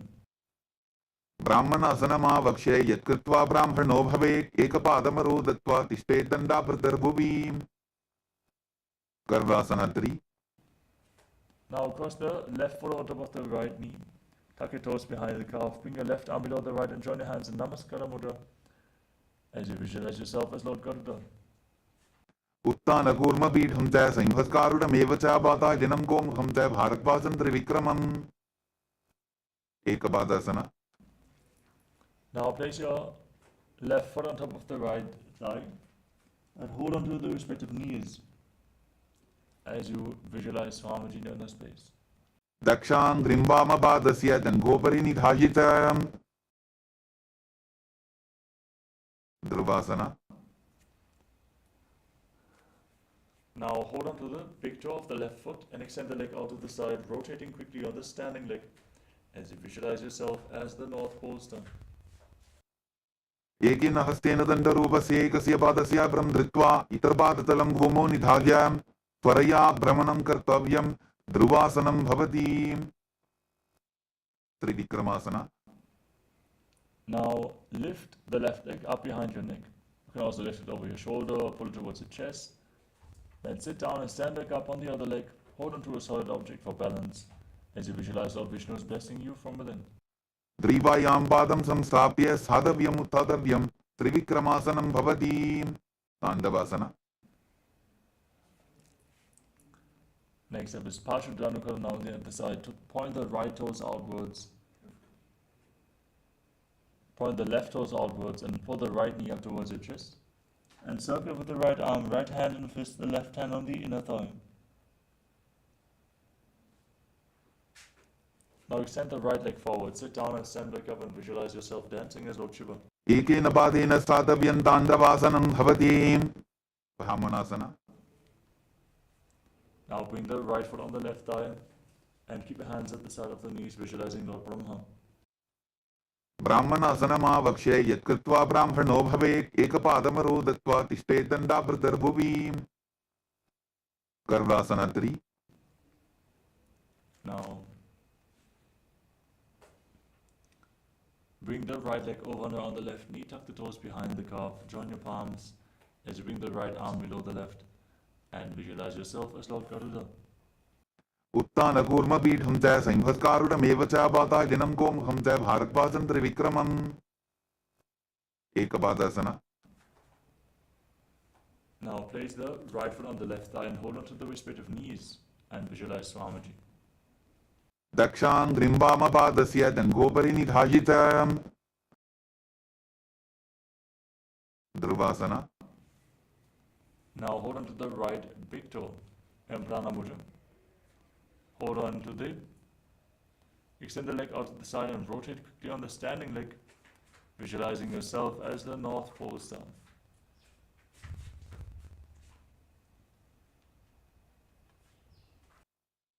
एकेन हस्तेन दण्डरूपस्य एकस्य पादस्य भ्रं धृत्वा इतरपादतलं भूमौ निधाय त्वरया भ्रमणं कर्तव्यं ध्रुवासनं भवति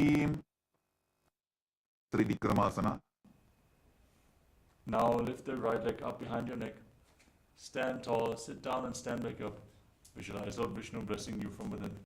ग्रीवायां पादं संस्थाप्य साधव्यम् उत्थातव्यं त्रिविक्रमासनं भवति गोरकंडिली आसना First, Samanakakarana. Stand with your heels touching, toes pointing outwards, and your hands slightly extended away from your hips, fingers pointing one by one. Breathe calmly and relax. As we are about to enter into the final 100 asanas of this sequence, starting off with Kodakanjali asana. Squat down, bring your arms from the outside in between the legs, interlocking your hands in front of your navel as you visualize the great sage Kodanatha, founder of the Nata Yoga Hindu Sampradaya. प्रथम ही वो हो ये बाहुरी नीचोपनिभोवे कांचासना Now wrap your hands behind your back and interlock your fingers as you keep your feet separate and visualize Swamiji. ऊरुमध्यात् हस्तौ निवेश्य नितम्बं धृत्वा पादतलाभ्यां भूमिम् अष्टभ्याम् भृगुआसना Now bring your feet together, heels close to your perineum. Interlock your hands behind your back and gaze towards your navel. डोबूबक की तलिया की माहिली को और मिला ही बना पानी उकर मोड़ वैसे वराहासना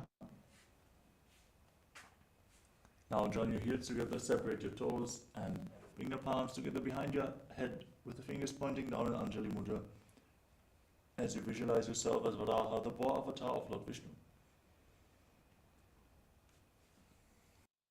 पाकसली की माहिली कोरी मिला ही फना पानी उकर वैसे प्रबीथासना Now hold on to your big toes in Prana Mudra and raise your hips to the same level as your knees as you visualize Swamiji in your inner space. पार्श्वद्वय सम्मील्य स्थित्वा नितम्बं दानप्रदेश आनीय तिष्ठेत् प्रपीठासनं भवति Bakasana Now place your palms on the mat and bring your knees onto your arms. Lean forward and find balance, lifting your feet off the mat while visualizing yourself as a crow. हस्ताभ्यामौ निमवष्टभ्य जानुद्वयं नाभौ सम्मील्य सुष्टांग कपालियासना Now place your head on the ground, form a triangle between your head and your hands. Bring your knees onto your elbows, your hips above your shoulders, and then lift your legs up and cross them into Padmasana. Gaze to your nose and visualize Swamiji in your inner space. आसन कोवण कपार आछो होई उत्तासना Come to a kneeling position. Sit in between your heels with the toes touching behind your back, hands on the knees, gaze to the nose, and visualize you are sitting in the secret seat with Paramashiva and Guru in Guptasana. जानो घोरंतरे पादौ कृत्वा पादौ च गोपद्येते vrikshasana 2 Now, set yourself up in front of a wall for support if needed.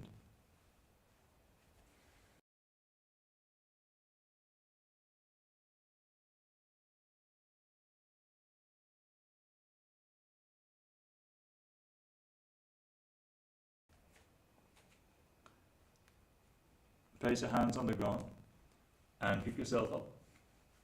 Visualize roots growing from your hands into the mat as you are, as sturdy as a tree, and Vrikshasana.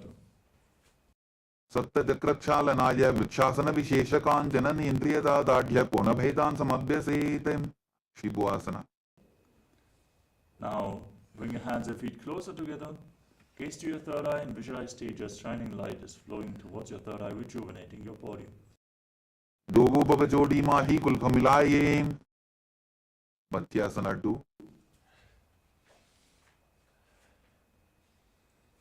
Now, place your palms on the ground. Step your feet back into a plank position. And lower your chest down towards the ground and push yourself back up again and again as you visualize yourself as a fish.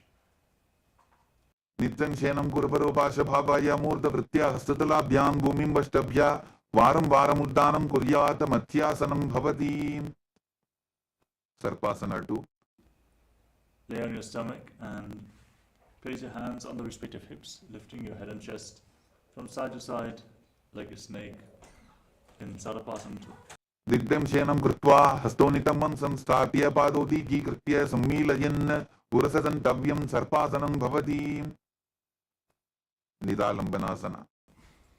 Now place your elbows on the ground in front of you. Join your palms in Padma Mudra, the lotus mudra, and rest your chin on your hands. As you visualize yourself being self-supported and completely independent, Niralambanasana.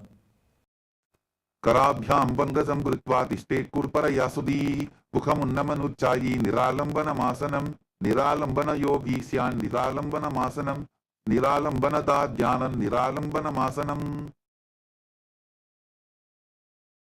Sutrasana. Now place your palms on the ground and bend your knees, lift your feet up and then straighten your arms, bring your upper back and feet close together. Visualize yourself as an umbrella protecting your guru from the sun rays in Chaturasana. अर्ध्यासनौ स्थित्वा हस्तदलाभ्यां भूमिमष्टभ्य उन्नजाति छत्रासनं भवति. Vidrasana. Now place the top of the feet flat on the mat and sit on your heels, hands extended forward. Place your palms and your forehead on the ground as you lean forward and down, gaze to the nose. And visualize yourself as Vajra, the weapon of Indra, symbolizing indestructibility. इदानीं गर्भिणीनां योगाभ्यासो यथा लघु सुतप्रसवलाभाय प्रोच्यते प्राक्तनेपथि दण्डबद्धभरद्वाजय वीरभद्रसमानितो आसनानि सदा पुर्या सुदीर्घैरे च पूरवैः. Veshasana. Now raise your hips up high and alternate striking the ground with your hands, visualizing yourself as powerful as a ram. Gudasana samsiddho ekaikan bahum gomotalajyet Veshasanam bhavati. Ajasana. Now place your hands on the ground and kick your legs up. Lower your face down to the mat as you visualize yourself as unborn, existing for all eternity. Gudasana samsiddho bhadatre mantralikritya vastakena bhumim sprashyet. Dhanantarasana. Now come to a kneeling position. Sit on your heels and pull your feet against your perineum with your hands, then place your hands on the respective knees. Gaze to the nose, breathe in Ujjayi Pranayama, make an Oshadai sound from your throat on in and exhalation as you inhale through nose and mouth and exhale through your left nostril alone. Visualize Swamiji and internally chant Om Nithyananda Paramashivoham in Dhanantarasana. पूर्व विधि परिहाता की काकसी चोफना शरा मोड़ी पता की अंगुली अग्रिमेर लगावे. अंगमोत्तनम. Now interlock your fingers in front and move your arms up, down, left, right in all directions, giving massage to various different joints and muscles of your body. Visualize Swamiji as you repeat the movement behind your back as well. हस्तयोः अंगुलीर्बद्ध्वा हस्तर्मध्यात् सर्वङ्गं निष्कासयित्वा तिष्ठेत् अंगमोत्तनं भवति. Gandhasana 4. Now sit in between your heels with the toes pointing outwards, hands on the knees, and visualize yourself as Lord Garuda flying Lord Vishnu and Lakshmi on his back. जङ्गोरुभ्यान्दनां दीद्य स्थिरकायोद्विजानुना जानो परिकरद्वन्द्वा गरुडासनम् उच्यते. आनन्दमन्दिरासना. Now join the toes together behind your back and hold onto your ankles as you keep your knees wide apart, sitting down in front of your heels with your buttocks on the ground. Gaze to your third eye and visualize yourself residing in the blissful space of a temple. अचवक्ष्ये वीरनाथ आनन्दमन्दिरासनं जित्कृत्वा अमरो धीरो भवत्येवेह साधकः. Mandukasana 2. Now cross your feet and sit on raised heels. Place your hands underneath the knees and pull your stomach in a nut. Press your tongue up in Manduki Mudra, visualizing yourself as a frog. पृष्ठं संपीड्यपुल्ढाभ्यां दान्वन्द्ये सबलयाकृतिः हस्तौ बालतले क्षिप्तो मण्डूकं पाददोषऋत्. नरसिंहासना. Now tuck your toes and sit on raised heels with your knees apart. Place your palms on the mat, thumbs touching, the base of your hand touching your toes. Gaze to the tip of your nose, stick your tongue out and exhale forcefully through your mouth again and again, visualizing Narasimha, the lion-man avatar of Mahavishnu. डोबू भणा पानी होई वैसे AD Mailer गुदानी वैसे समशरीरनी काट हरावे NASA अग्रदृष्टि को ल्यावे विशर्कासना. Now sit on raised heels, knees apart, hands over top of your mouth, thumbs underneath the knees. Inhale through the right nostril, exhale through your mouth, again and again, gaze to your nose, and visualize yourself as Devi, Durga, victorious over all your fears. डोबू पकांबी एडी जवजी गोड़ा फनो वान अपनी होई पकनासना. Now bring the feet on the ground and sit on the heels. Bring your hands towards your armpits and imitate as if you are a monkey stretching itself. As you gaze to your third eye, visualizing yourself as a playful monkey in Makarasana. डोबू Bagdari समुट आने दिनगी विष्टि भूमि परिधाने मूलद्वार एदियां बरियावे मूडा हाथ ऊंचा टहरावे विजर संगारासना. Now join the soles of your feet together with your toes tucked, knees raised. Sit on the heels and hold on to opposite elbows behind your back. Gaze to the nose and embody diamond-like strength for you and your Sangha, your spiritual community. प्रथम प्रणा होई वैसे डोबू एरी उदानी वैसे गोड़ा ऊपर आंखें धीर आड़े वाय बसारे धीर खंजनासना. Now cross your feet and sit on the raised heel. Place your palms on the ground at the side of your body. Pull your stomach in and up in Uddiyana Bandha and visualize perfect health, physically and mentally, in Kanjanasana. खंजनासनमावक्षे यत्कृत्वा सुस्थिरो भवेत् पृष्ठे पादद्वयं बद्ध्वा हस्तो भूमौ प्रधारयेत् ऊर्ध्वासना. Now place your hands on the knees and make your upper back and neck stiff like the shell of a turtle as you gaze to the nose in Kurmasana, the turtle pose. गुल्फौ चवर्षणस्याधो विक्रमेण समाहितौ ऋजुकाय शिरो ग्रीवं कूर्मासनमितीरितं योगासना. Relax your upper back and neck. Keep your hands on the knees, gaze to the nose and visualize Swamiji in Yogasana. तं धियन्यवल्पाभ्यां विक्रमेण समाहितः योगासनं भवेत् एतदिति योगविदो विदुः विदोपासना. Now stand on your knees and cross your feet behind. Bring your toes near opposite knees. Hold onto your calves with the thumbs outwards. Gaze to the third eye and visualize a space of eternal oneness, Advaita, with your Guru Swamiji. गोड़ा वामो वो होगी गोड़ा आरा खेतोगी दक्षी पाद की पानी रहावे फनो वाम गोड़ा रिगिल्यावे उष्ट्रासना 2. Now place the top of the feet flat on the mat. Hold onto your heels. Push your hips forward, tilt your head back and visualize yourself as a camel. मेरुदंड ग्रंथि ताड्य संधिवादई शुपुमार कपोतोस्त्रासनाभ्यास कुड्यान्वित हितासनः द्वितीयासना. Now join your feet together, sit on your heels and lean back. Place your elbows and the back of your head on the ground. Gaze to your nose and visualize yourself as a lotus blooming. डोबू एडी संबुड़दरे सोले मूलद्वारी दरी धरे फना पानियों पर होए वैसे बहुरी पिष्टि दिशि करे तो ऐसे विराटासना. Separate your feet and lay down in between the heels. And rise back up again and again as you visualize the healing and liberation of all causal subtle forms of your body. Ganga पृष्टि भूमा निदाड्य संकोदरयोः ऊर्ध्नि संस्थाप्य दृष्टिवं शंवारं वारं स्पृशेत् कपोतासना. मेरुदंड ग्रंथि ताड्य संविपादई शिपुमान् कपोतोष्ट्रासनाभ्यास कुड्यान्वित हितासनः. Now lean back and hold onto your feet. Bring your arms over top of your shoulders and try to bring your head in between the heels. Visualize yourself as a beautiful dove in Kapotasana.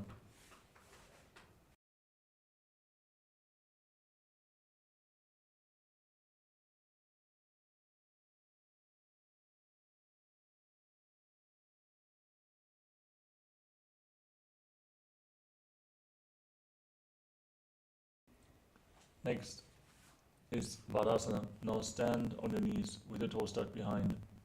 Keep your heels raised. Hold on to opposite elbows in front of your chest and gaze through the nose. In the boon fulfilling posture, receive your boon from Paramashivoham. वरासना.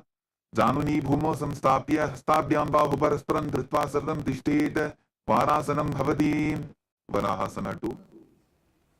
Now sit on raised heels, place your forearms on the ground, place your head on the mat and support it with your hands. Visualize yourself as Varaha, the boar avatar of Lord Vishnu.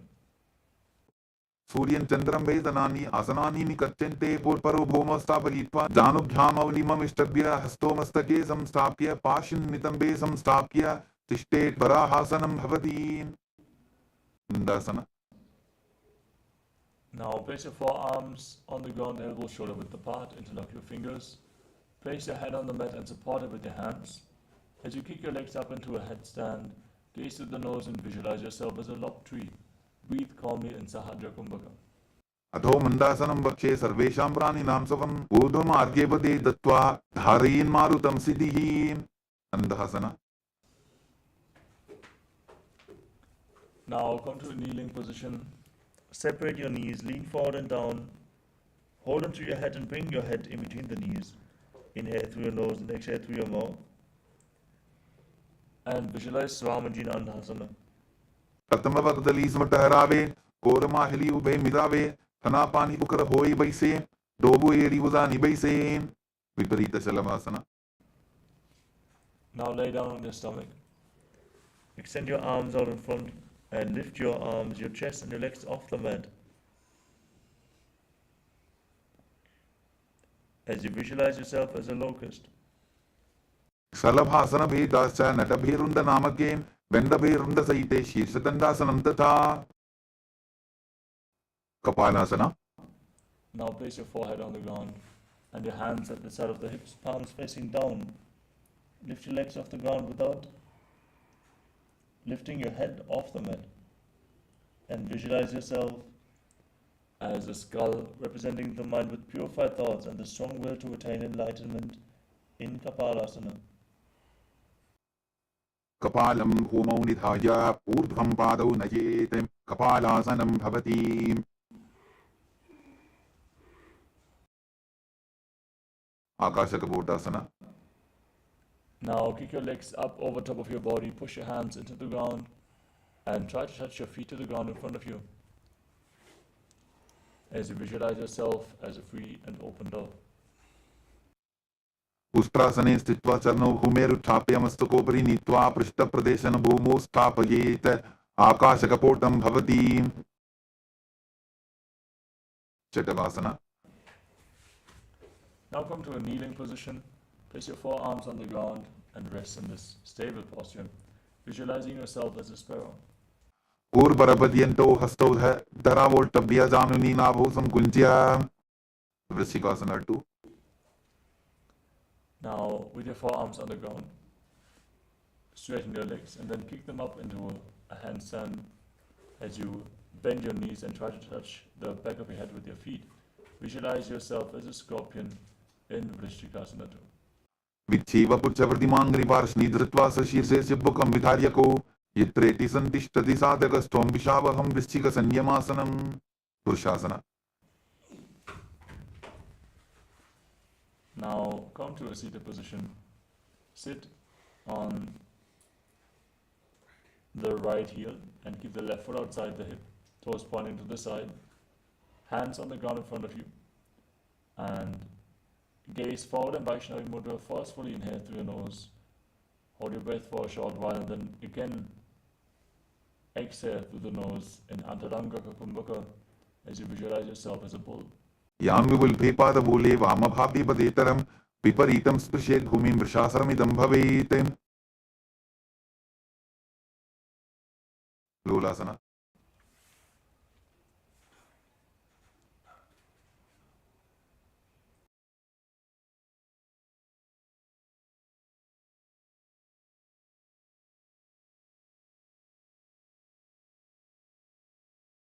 Now with your hands flat on the mat, cross the toes of the left foot over the right and lift your entire body off the ground as you visualize Swamiji in Lolasana.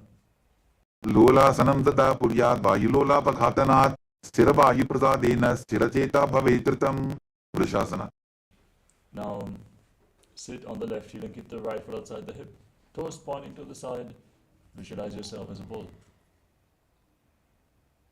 यामिपुल्भेपादमूले वामभागेवदेतरं विपरीतं स्पृशेत् भूमिं वृषासनमिदं भवेत्.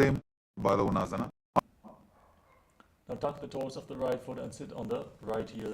Keep the left foot flat and visualize Bala Gunahai, one of the 84 siddhas in your inner space. आसन को उधर बिकार जागी ग्रहासन.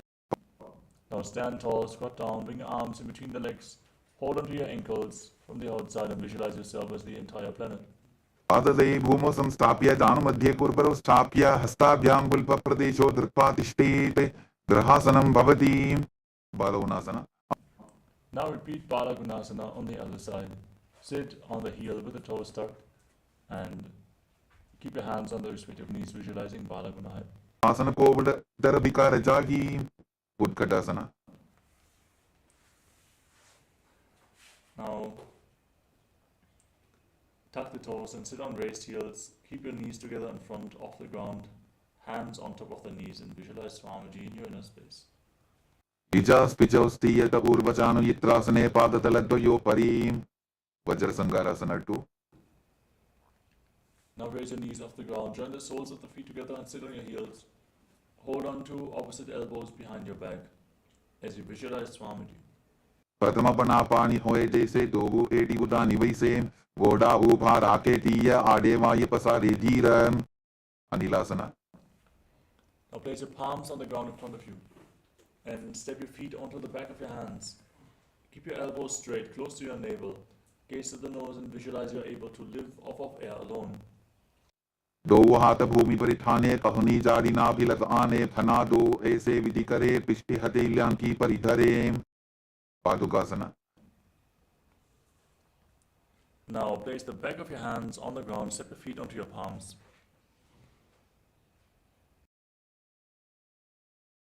And walk around on the mat. Visualize yourself wearing padukas walking all across Kailasa. हस्ततरयोः पादतले कृत्वा तिष्ठेत् गच्छेत् पादुकासनं भवति. कुक्कुटोड्डानासना. Now place your palms on the mat, kick your legs up, and let them fall back down again and again while visualizing yourself as a rooster. हस्ततले भूमौ कृत्वा पादतले च ऊर्ध्वमुड्डानं कृत्वा भूमौ पतेत्. विपरीतनृत्यासना. Kick your legs up and dance around on two hands. Feel yourself become free of all inhibitions. हस्ततलाभ्यां भूमिमष्टभ्य ऊर्ध्वपादाग्रे कुर्वन् हस्ततलाभ्यां नर्तनं कर्तव्यं विपरीतनृत्यं भवति. कुञ्जरासना. Now stand with your feet separate and lean forward and down. Place one hand on the mat, the other hand on your ear, and visualize Swamiji in your inner space. अथ वक्षे महादेव कुञ्जरासनम् उत्तमं करे नैकेन पादाभ्यां भूमौ तिष्ठेत् शिरकरः. कुञ्जरासना. Exchange the position of your hands. Repeat Kunjarasana on the other side and breathe calmly. अथ वक्षे महादेव कुञ्जरासनम् उत्तमं करे नैकेन पादाभ्यां भूमौ तिष्ठेत् शिरकरः. कदम्बासना. Now squat down and hold onto your ankles. Lift your toes and your buttocks off the mat as you visualize yourself as a kadamba tree, a pious tree that promotes a long life. पार्श्वभ्यां भूमिं वष्टभ्य हस्तद्वयेन पुल्भौ धृत्वा तिष्ठेत् कदम्ब भवति. पवनमुक्तासना. Place your feet flat on the mat and pull your knees against your chest with your hands. Breathe deeply against your thighs. Expand your back. Massage your internal muscles, your internal organs with your breath, every in and exhalation. Visualize any excess vata being released from or balanced within your system in Bhavanamuktasana. द्वयोस्तु पादयोः पाणिं लात्वा सुस्वनितम्बके जाननि वक्षसि सादुर्बभ्रति करवन्दनैः. चकोरासना.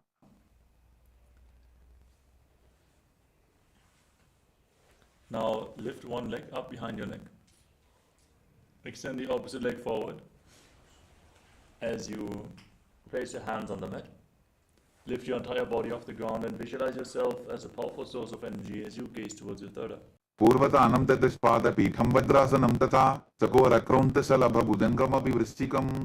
Dhanurasana 2. Now hold on to your big toes and prana mudra with index and middle fingers.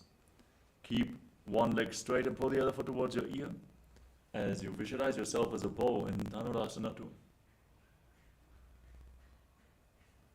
पादाङ्गुष्ठौ तु पाणिभ्यां गृहीत्वा श्रवणावधि. Ashtavakrasana. Now lift one leg over top of the respective shoulder and place the other foot on top. Extend your legs out to the side, lean forward and balance on your arms while visualizing yourself as a flying crane. Vasishtamadakondinnyam urdhukukutabeva cha ashtavakramasottanam mayuram setubandhanam. Pranasana. Now place the left foot flat and bring the right foot on top of the left thigh. Bring your left shoulder underneath the raised knee. Push the right knee to the ground and gaze towards your third eye. Visualize you're immortal, able to exist solely on prana in pranasana. Etat prabhedam bhakshyami karoti yasa chamaraha ekapadamuro badva skandhenyappadarakshanam. Pashvamatsendrasana. Now bring the right foot outside the left hip and step the left foot over top of the right knee. Twist your right elbow outside the raised knee, bring your hands below and interlock your hands behind your back. Gaze to your third eye and visualize Sage Matsinanda to the master of Hatha Yoga in Parshvamatsindasana. Pashvabhyam dittade yastu Pashvamatsendram uttamam. Sakorasana. Now lift the other leg up behind your neck. Place your hands on the mat and lift your entire body off the ground as you gaze to your third eye, visualizing yourself as a powerful source of energy. Purvatanam tadashpada pitham vadrasanam tata sakorakrontasalabha bhujangamapi vrishchikam.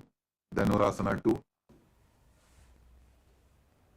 Now hold on to your big toes and prana mudra and pull the right foot towards your ear as you visualize yourself as a bow. Padangushto tu panibhyam grihitva shravanavadhi. Ashtavakrasana. Now lift the right leg over top of your shoulder and hook the left foot on the right foot. Extend your legs out to the side as you lift your body off the mat, lean forward and visualize yourself as a flying crane.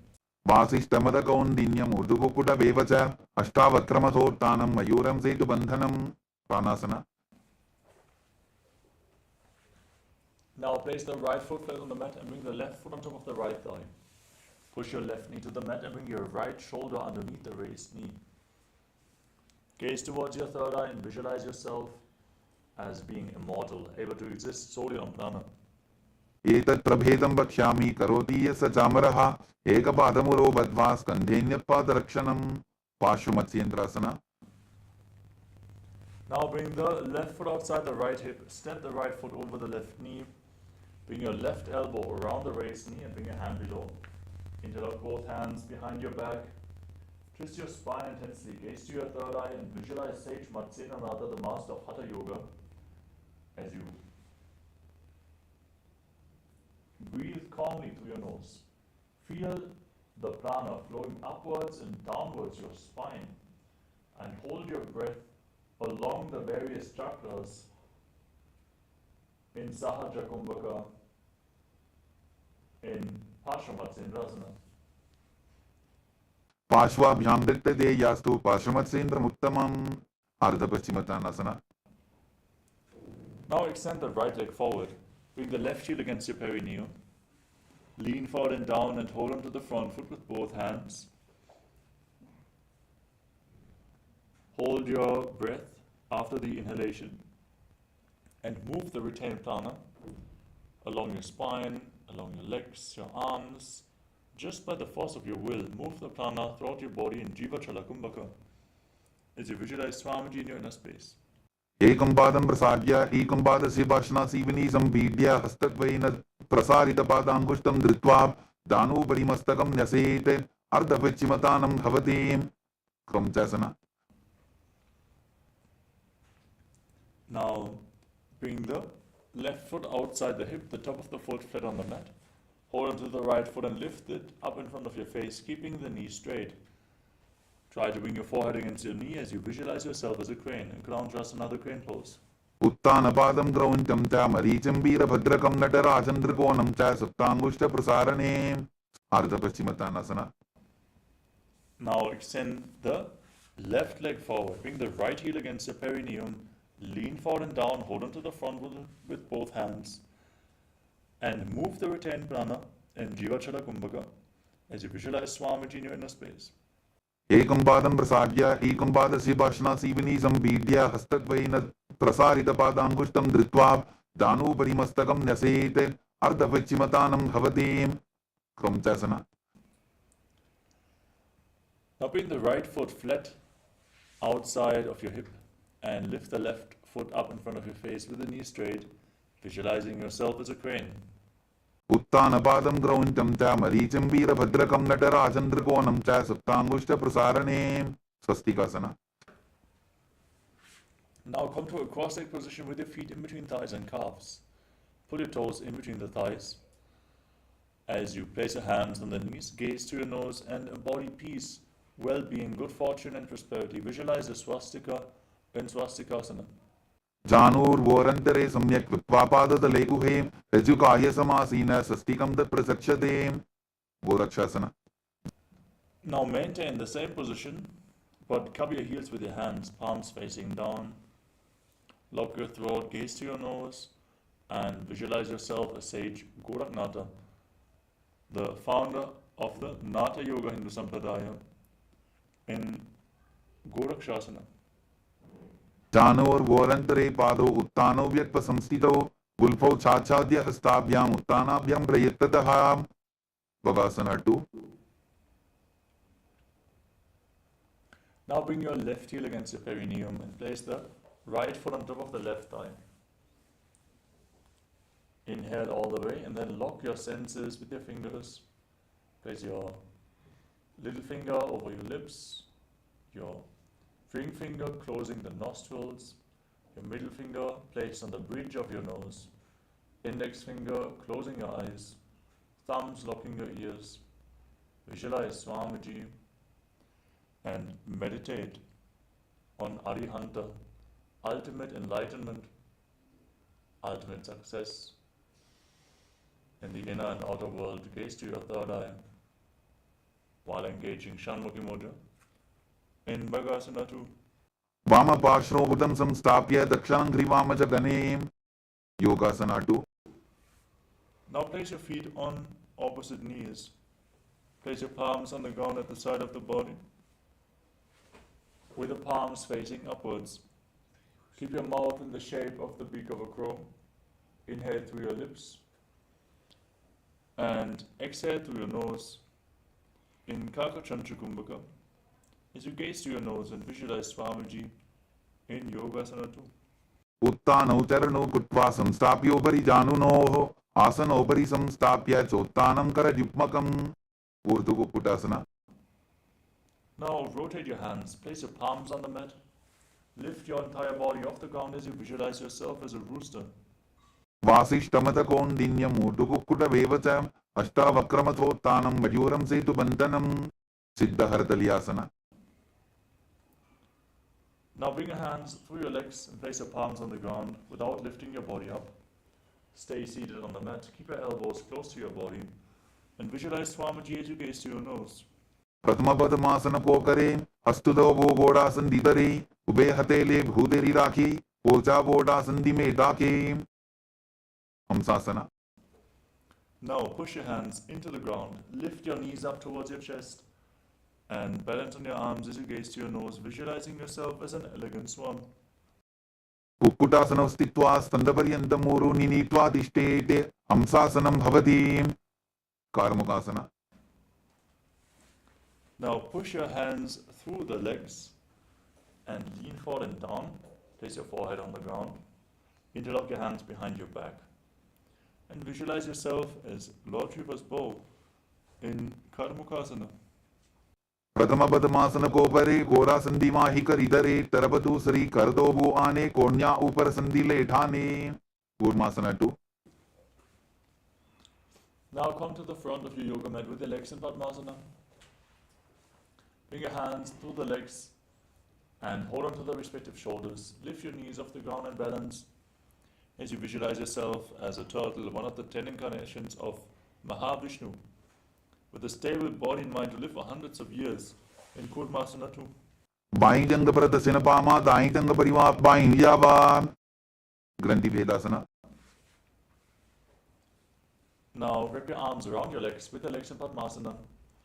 Hold on to opposite hands and pull your knees up towards your shoulders as you Cut through the granthis, the knots in your energy channels along your spine by locking your throat. Push your chin down and stretch your back. Rejoice, knowing you're sitting in Shiva's secret knot-cutting posture, Granthi Vedasana. अथ वक्षे नीलकण्ठ ग्रन्थिभेदासनं शुभं ज्ञात्वा रुद्रो भवेत् क्षिप्रं सूक्ष्मवायुनिषेवनात्. उत्तान Kurmasana. Now bring your hands back through the legs. Hold onto your shoulders and roll onto your back. Visualize that you're a turtle laying on its back in Uttana Kurmasana. कुक्कुटासनबन्धस्थं कराभ्यान्तरगन्धरं पीठं कूर्मवदुत्तानमेतदुत्तानपूर्वकं. पाङ्गु कुक्कुटासना. Now kick yourself back up. Sit in Padmasana. Bring your hands through the legs. Place one palm on the mat and hold its wrist with the opposite hand. As you lift your entire body up off the ground and balance on your arm, visualizing yourself as a rooster. कुक्कुटासने स्थित्वा एकेन हस्तेन अन्यस्य मणिबन्धं धृत्वा. पाङ्गु कुक्कुटासना. Now exchange the position of your hands. Repeat Pangu Kukkutasana on the other side. कुक्कुटासने स्थित्वा एकेन हस्तेन अन्यस्य मणिबन्धं धृत्वा. वृद्धासना. Now place your elbows down on your toes and interlock your fingers, resting your chin on the hands, your thumbs against your throat. Visualize you have gone beyond all greed and covetous in Gridasana. जानोर्वोरन्तरे पारौ उत्तानौ व्यक्तसंस्थितौ उल्फौ छाछाद्य हस्ताभ्याम् उत्तानाभ्यां प्रयत्ततः. Padmasana 3. Now place your hands over top of each other, palms facing up. Rest your hands in your lap. Sit in a meditative space. Engage all the bandhas, Mahamudra bandha.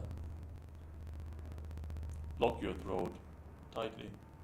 Pull your stomach in and up and keep the perineal floor engaged. Create a suction on your internal organs, aligning them to Paramashiva, manifesting ultimate health. Visualize Swamiji in your inner space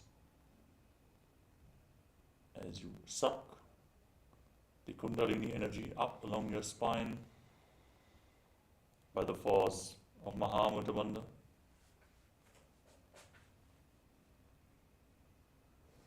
Inhale through the lips in the shape of a beak of a crow in Kakachanchukumbhaka in Padmasana 3.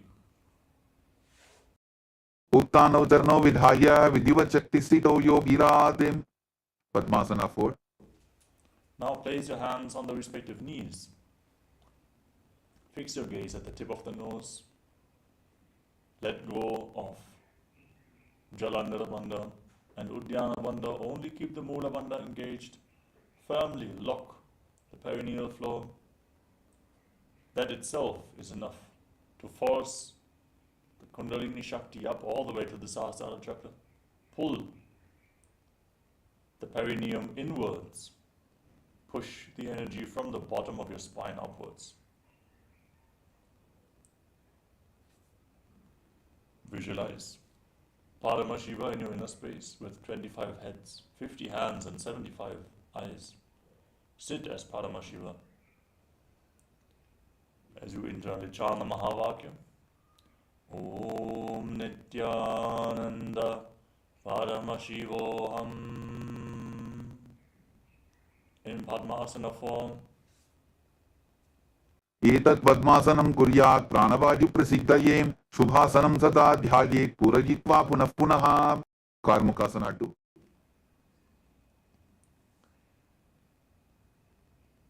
Now keep your left hand on the left knee and hold onto the left big toe, the right hand in Prana Mudra. Pull the right elbow back as if you're pulling a bowstring. Stretch the top of the foot all the way into the tip of the big toe. Move the big toe round and round. Then push the right knee down with the right hand and pull the right big toe with the left hand. Visualize yourself as Lord Shiva's bow in Karmukasana 3. अधान्यासनमावक्ष्ये योगपूरकरक्षणात् कृत्वा पद्मासनं पाद अंगुष्ठतङ्गयोस्थितं. Karmukasana 3. Now sit in Padmasana with your feet close to your body. Cross your arms behind your back. Try to stack your elbows so you can comfortably hold on to the respective big toes in Prana Mudra. Then engage Mahamudra Bandha, all three bandhas, and visualize yourself as Pinaka, Lord Shiva's bow in Karmukasana 3. कार्मुकासनमाक्षित्य उदरे पूरयेत् सुखं तदवायुर्वसो याति कालेन सूक्ष्मवायुना. Dridasana. Now lift your head and gaze up towards your third eye. Keep holding onto the big toes behind your back. Visualize that you are the action of Paramashiva's third eye. Anything you come across, you destroy in Dridasana. पूर्वभ्यामुपरि स्थाप्य पादयुग्मं प्रयत्ततः दक्षिणं सव्यदेशे च सव्यं दक्षिणदेशके. Magrasana. Now keep holding onto the big toes and roll onto your back with your arms crossed behind, legs in Padmasana. Gaze to your nose and visualize yourself as a snake. As you breathe calmly through your nose in Sahadra Kumbhaka, lead the prana along your spine in Nagrasana. प्रथम पद्मासन कोठाने दोहु हाथ पाछाने आने पाद अंगूठा पकड़े आनी सोबई कहुन्या पुलिया पानी. Kandukasana. Now free your arms and legs. Lay on your back and pull your knees against your chest as you bring your chin to the knees and circle your legs with your arms and squeeze your body into a ball.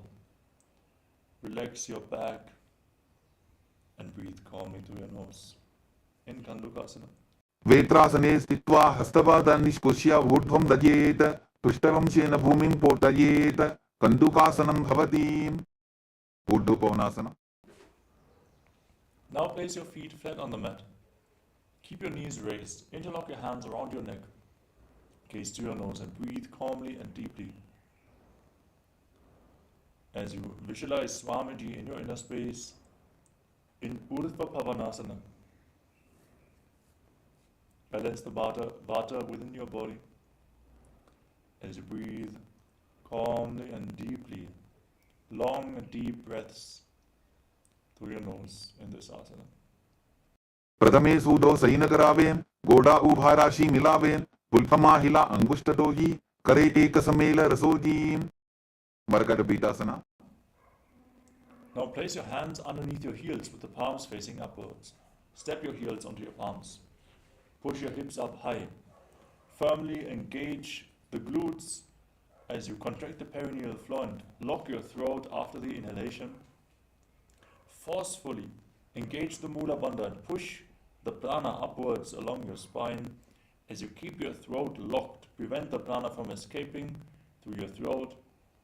Firmly contract Mula and Jalandhara Bandha. Hold your breath for a long time and intensely awaken the Kundalini Shakti. Bring intense strength to the body as you visualize yourself as a powerful alpha ape in Marakata Pītāsana. उत्तानशयनं पादतले उत्तानहस्तयोः स्थापयेत्. उत्तानशिखिपीठकासना. Now inhale deeply and bring your hands towards your hips. Raise your hips up high. Rest your body weight on your elbows. Extend your legs. Straighten your legs and rest your body weight on your elbows. Again, inhale and firmly contract your throat. Lock your perineum and hold your breath intensely once more in Mocha Kumbhaka. Awaken the Kundalini Shakti. Bring strength to your legs as you gaze to the nose and visualize Swamiji in Uttana Shikipītakasana. जङ्घोरुबलहीनश्चेत् उत्तानशिखिपीठकम् अप्रमत्तः प्रकुर्वीत भुक्तेः प्राग्विजितेन्द्रियः. नरकासना. Now kick your legs up over top of your body. Place your palms flat on the mat for support. Push your hips forward. Straighten your entire body. Try to bring your legs over top of the hips over top of the shoulders.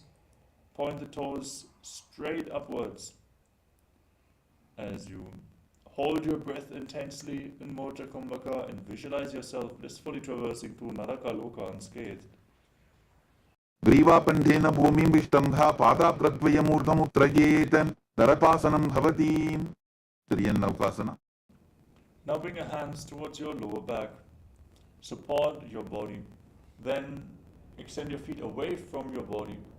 Bring them over the center of gravity. And balance as you engage your core intensely.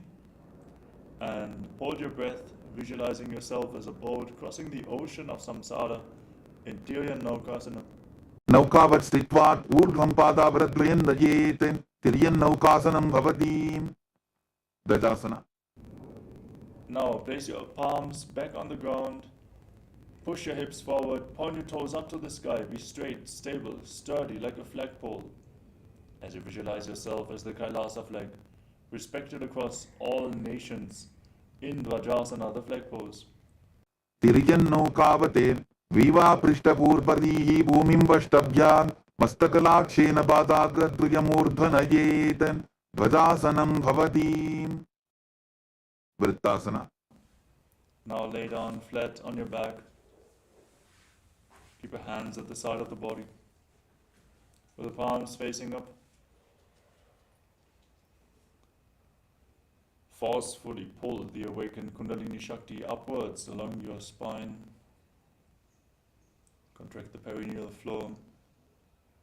Suck the energy from the Muladhara to the Swadhisthana, Manipuraka, Anahata, Vishuddhi, Anya Chakra, piercing the Brahmaranda. Let the Sahasrara blossom as you leave your body behind. Visualize your body is dead and Swamiji is liberating you. Completely unclutch from your physical body. Internally chant the Mahavakya. Om Nithyananda Paramashivoham. Om Nithyananda Paramashivoham. Om Nithyananda Paramashivoham. In Mritasana. उत्तानं शवावद्भूमौ शयनं तु शवासनं शवासनं श्रमहरं चित्तविश्रान्तिकारणम्.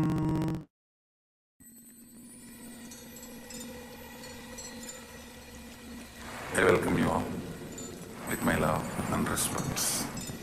Let you all open all your three eyes. Nithyananda Paramashivoham.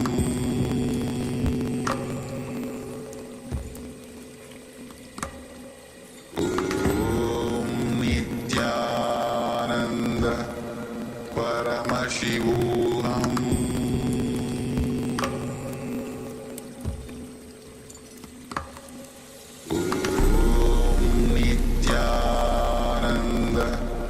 Paramashivoham.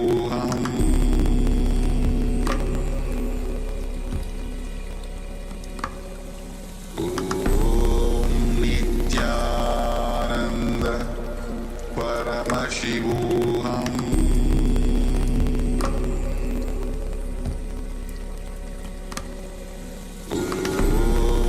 Nithyananda Paramashivoham.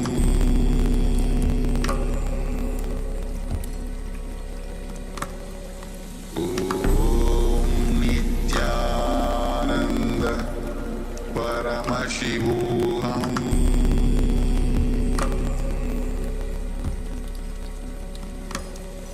Om